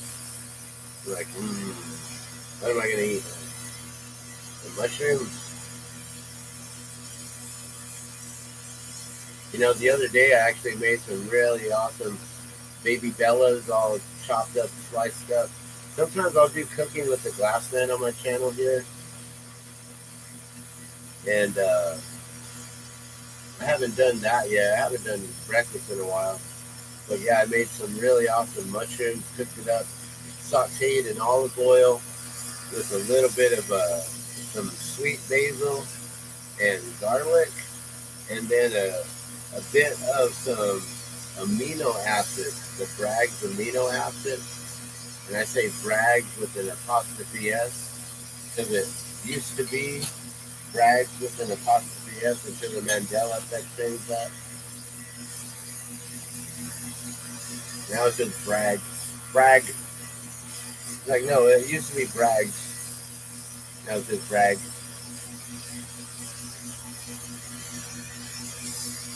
So yeah, and then add a little garlic, a little salt. Well, not actually, I don't have salt because the amino acids, they bring all that sodium in there. Amino acids kind of like a tamari, almost like a soy sauce.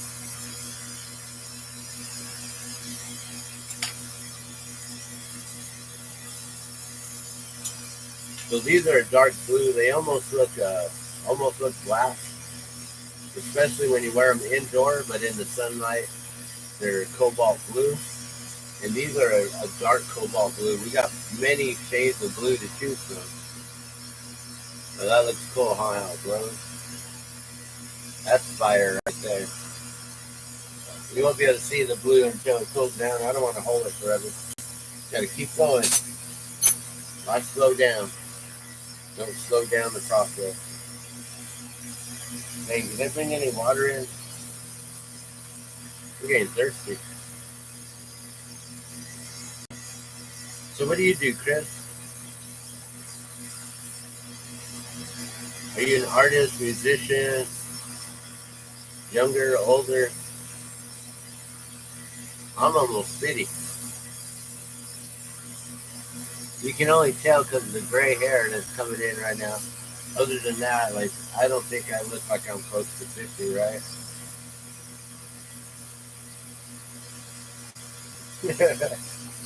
Besides my teeth are all messed up.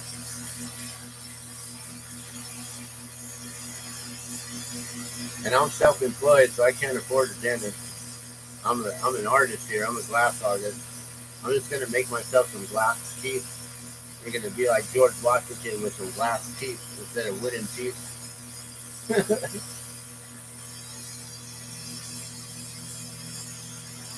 We'll just wire wrap them in.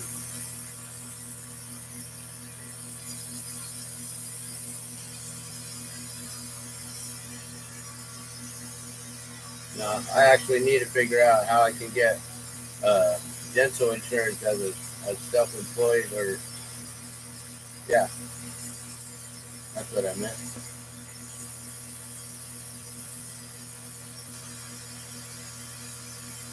As a small business, self-employed, I gotta look into how do I do that.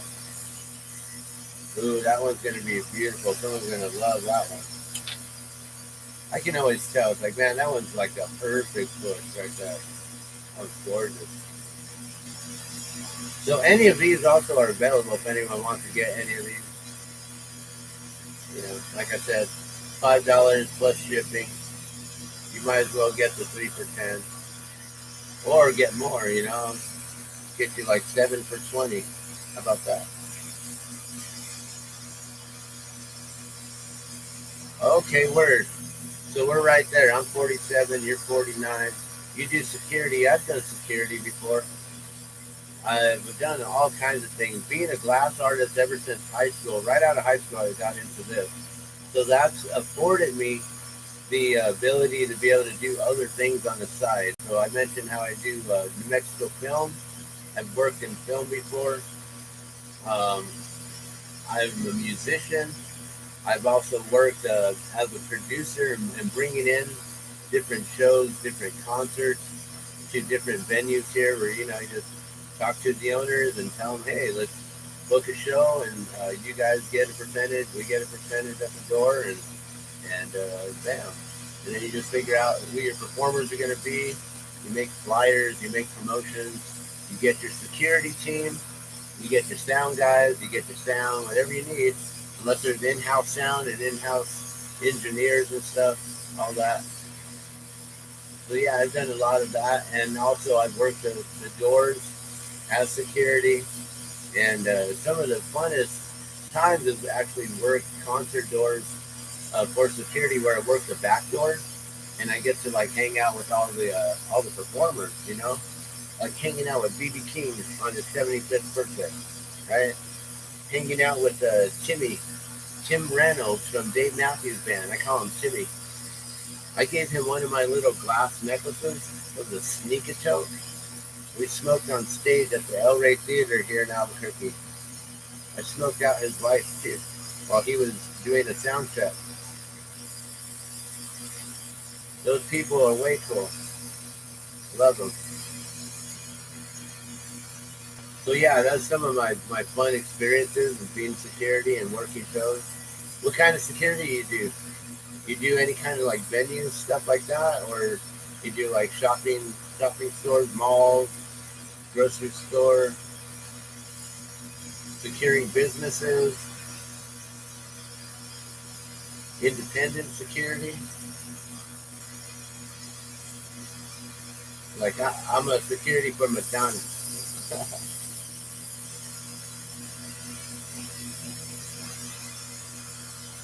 And I don't know, you should be. Who knows? I wouldn't be surprised. I wouldn't treat you any differently if you were a celebrity or whatever. You know, I've been friends with celebrities. I know people. It's all good. No reason to get starstruck. They're only human too, right? They just got some different jobs than we do, where they're all seen. They get to be in the limelight. But that all comes with a price too, right? They don't get to do what they want to do. They're under contract and obligations. They gotta do whatever their handlers or managers tell them to do. handlers, more like it, right? Crazy if they don't do what they're supposed to do, then they get like, oh no, what happened? This person's all messed up. He's got to go to rehab. Oh no, what happened? This person got some kind of scandal. Now going to jail. This person, like, what happened? Oh no, this person OD'd. Oh no, what happened? This person, we don't know where this person is. This person went crazy. This person's hot. Like, okay, it's interesting. What comes with celebrity stuff? Okay, yeah. So you do like shopping centers and outdoors.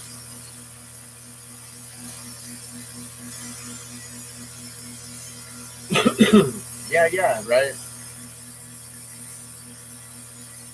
In California, we were hanging out at I don't know if you ever been to the Pomona Arts Colony there on Second Street. I think they do second Saturdays in like every second Saturday of the month, and they do like some kind of music concert and like a big old art walk kind of thing, and probably got the artists showing their stuff on the streets or whatever. But there was a place there called Moon Maiden Glass Studio, just right down the street from the Glass House, and it was like on the opposite end of the street, like in the middle-ish, I guess. And we blew glass right there in the window. That was so awesome. And while we were there, I remember there was a lot of different celebrities that would walk around that area. You know, they'd go shopping in the antique mall and the Pomona Arts Colony. As it was first coming up, this was in '99. This was right before Y2K.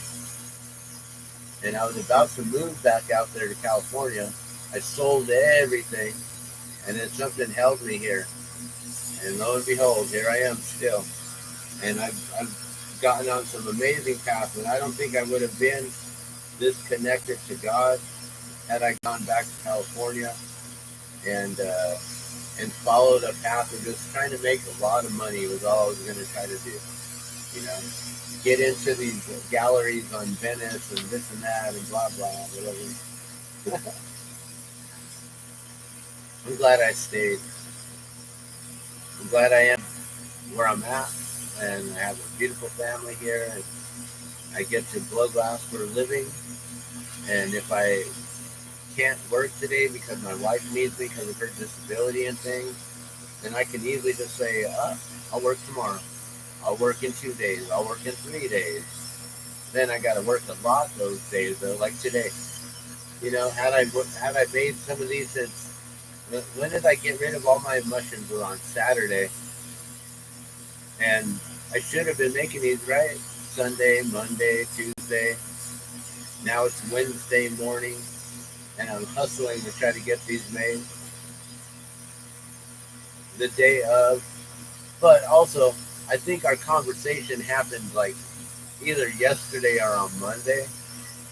So I was like, yeah, like we can meet up for sure. We can meet up Wednesday. Not thinking like if we talked yesterday in the morning, which I think it was yesterday in the morning, then that would have been like, oh yeah, we can meet tomorrow. Like I wasn't even thinking that. I was thinking Wednesday, oh yeah, fine, I got a few days. That's funny. I need a manager. That's what I need. I need someone to delegate and do all those things, be my secretary. Tell me, hey, you got some orders to fulfill. What are you doing just sitting here watching YouTube, making another YouTube video? You're doing cooking with the glass man. You should be on the torch working. What are you doing? You over here playing with your guitar. What are you doing? You're just sitting here doing nothing. What are you doing? I need a manager. That's what I need. I need someone to tell me to get off my ass and get to work. And then I need someone to help me with my taxes and my whole business end of everything. All of that.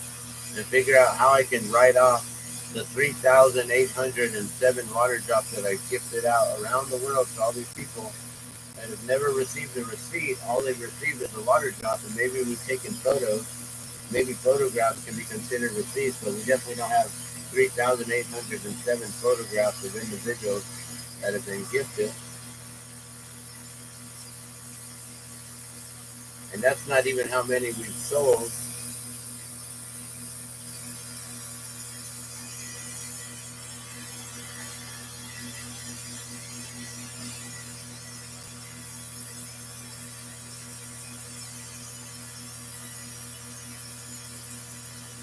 Dick Dale, he did the guitar for Pulp Fiction, the movie. He was cool, no different than you know, just normal cool people. I don't know Dick Dale, Pulp Fiction.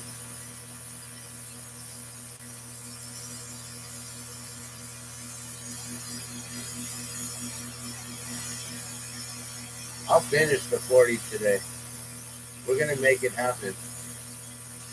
It'll be done before they wake up. Just kidding. I don't know. I don't know what time they wake up. They could be awake already. But usually people don't get up till like, what, 6, 7 o'clock? And we're almost to 15. We're getting there. Slowly but surely. I don't know who Shirley is, but this is going slowly.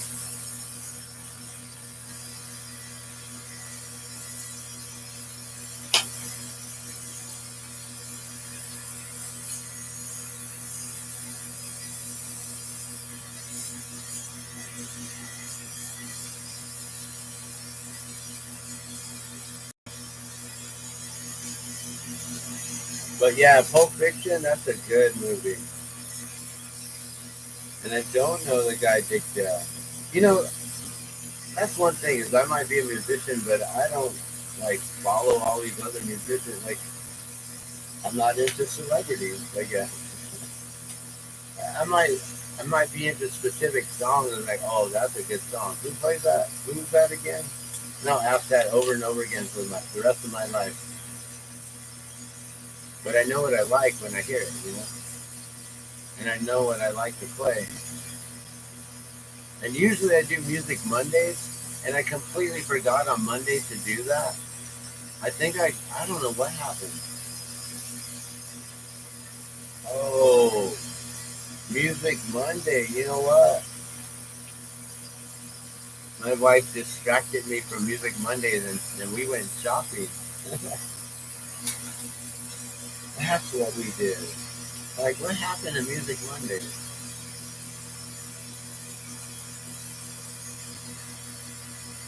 Oh, you used to hang out with Dick Dale. Cool. Awesome.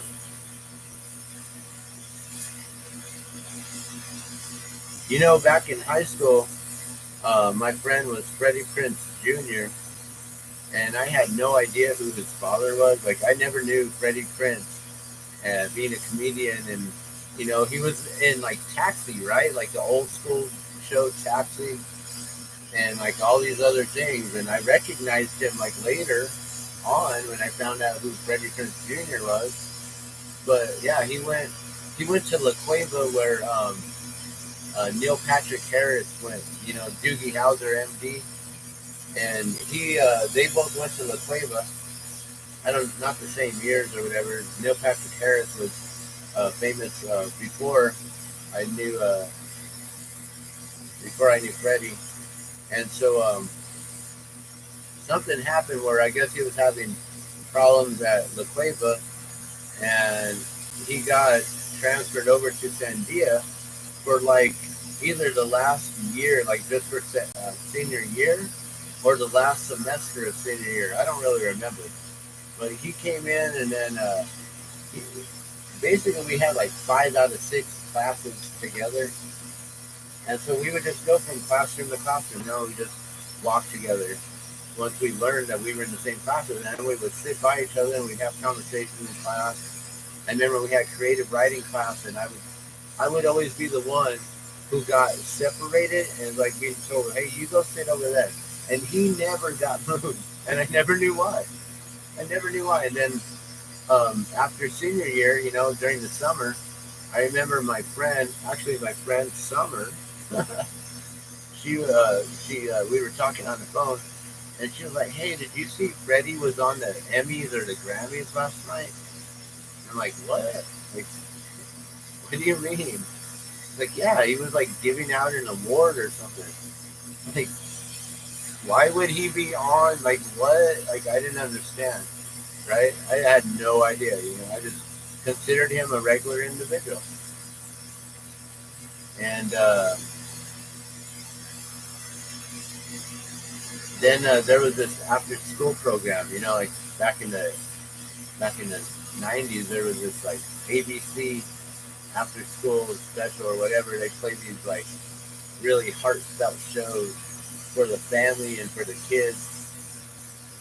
And there was this one with Ricky Schroeder from like Silver Spoon, and he was in it. And Freddie Prinze Jr. was co-starring with Ricky Schroeder, and I don't remember what the show was called, but basically it was about this kid who lost it and ended up taking a weapon to school and utilizing it just like Columbine High School before all that happened.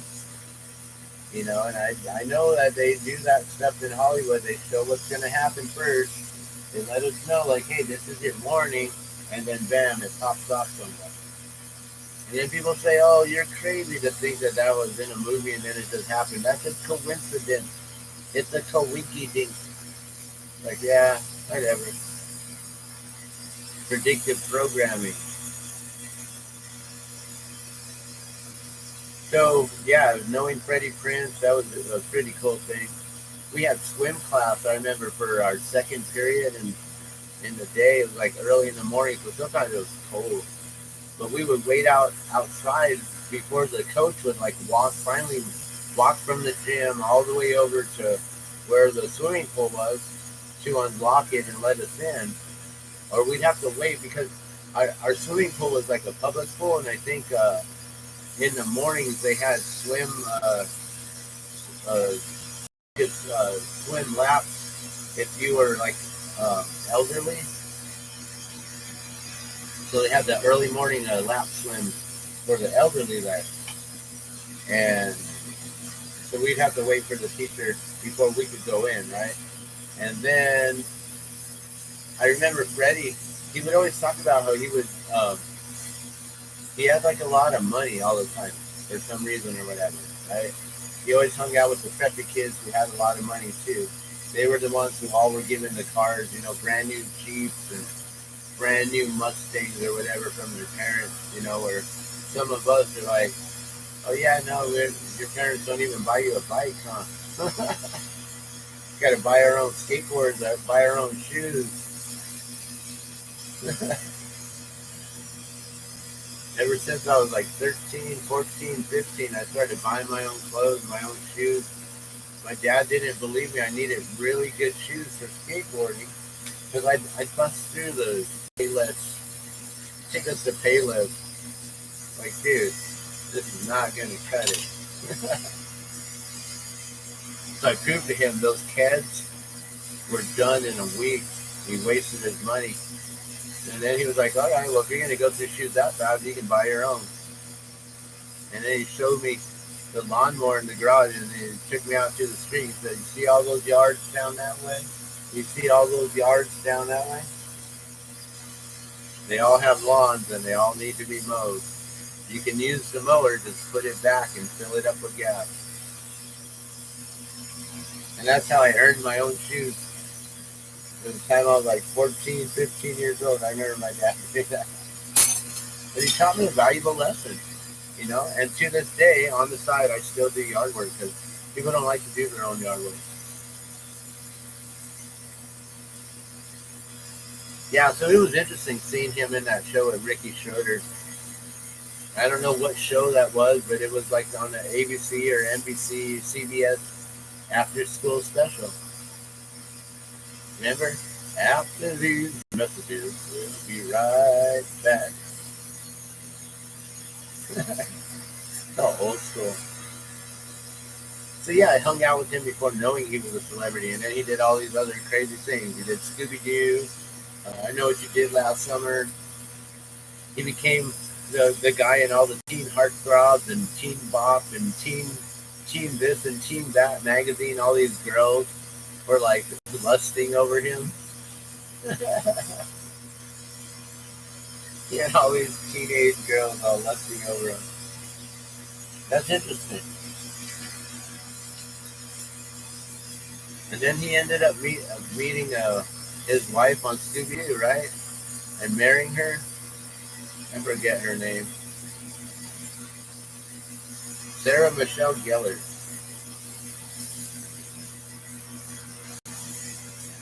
And I believe they have a child, don't they? I think he came out recently or sometime and he had another movie. I think it was like a Christmas special or something. One of those Hallmark holiday movies with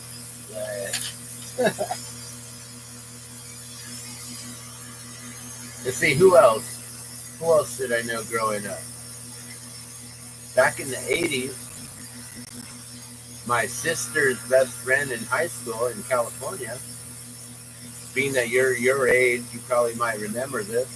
Yeah, at the LA Coliseum, they used to film this thing called the roller derby. And they had the teams, who were they? The red, white, and blue teams were oh man, what was it? The Regulators and the Rockers and the T-Birds, the Thunderbirds. And so there was this girl on there, Paula Wilson. She was known as Paula the Flea Wilson. And she was on the Violators team in all black. And she was a little short thing, like only like, I don't know, 4'8", 5'1", like I don't know, really short but tough. And that was my sister's best friend. So growing up, I knew her. Trying to think if there's anyone else back then. I got to skate with Steve Alba and Mickey Alba from Alba Skate, the pro skaters up at Baldy Pipeline, Mount Baldy, California.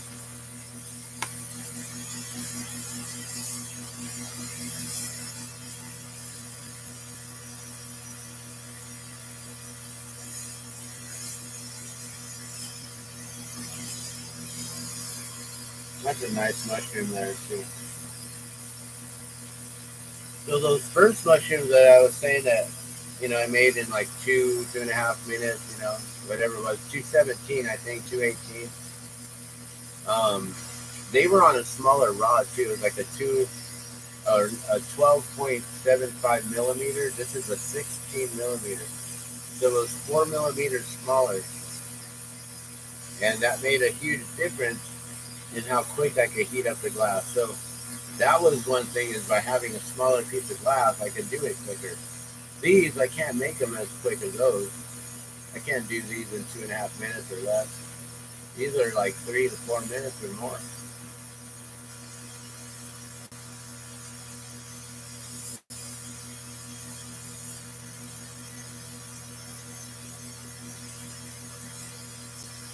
All right.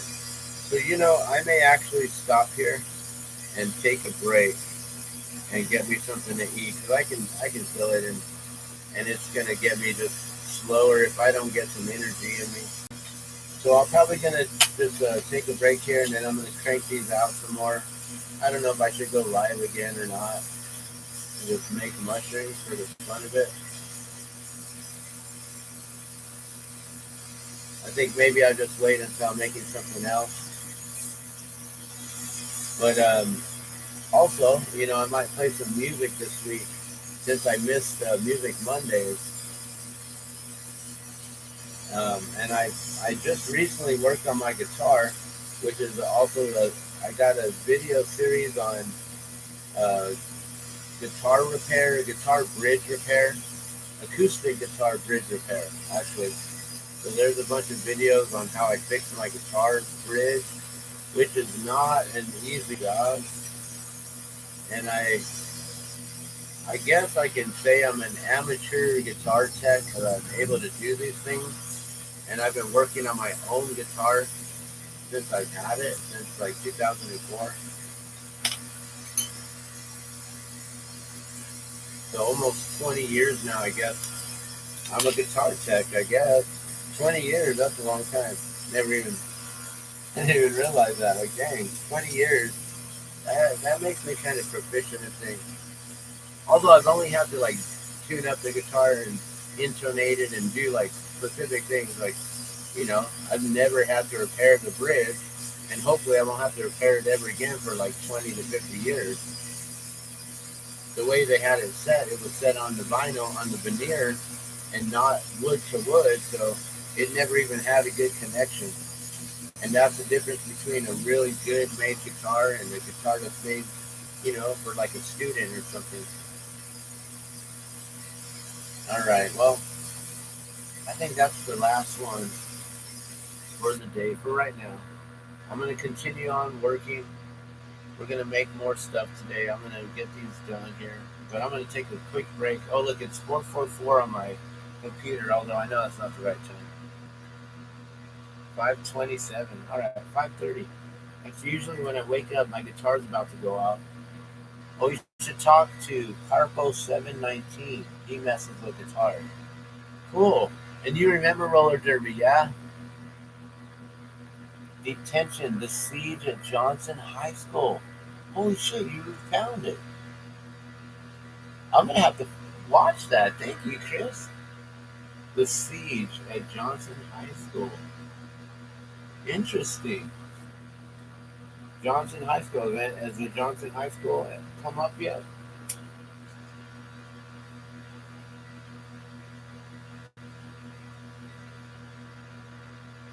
So that had to have been,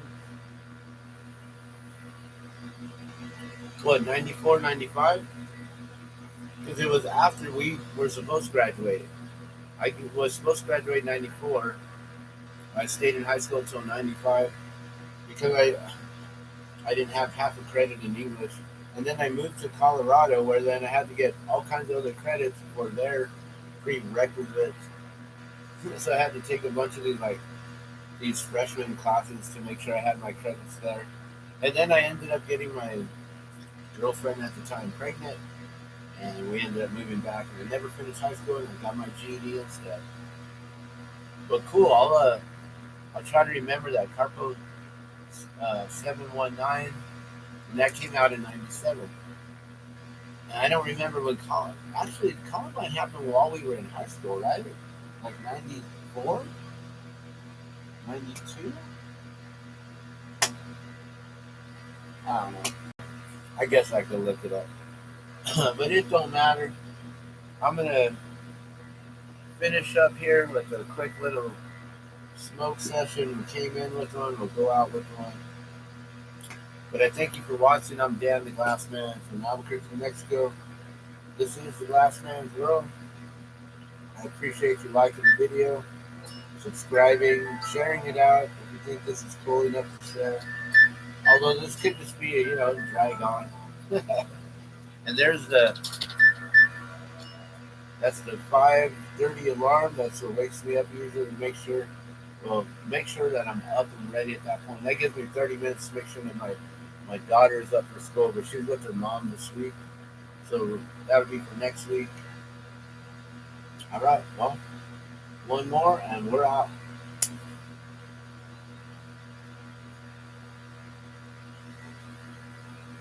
All right, 2 hours, huh?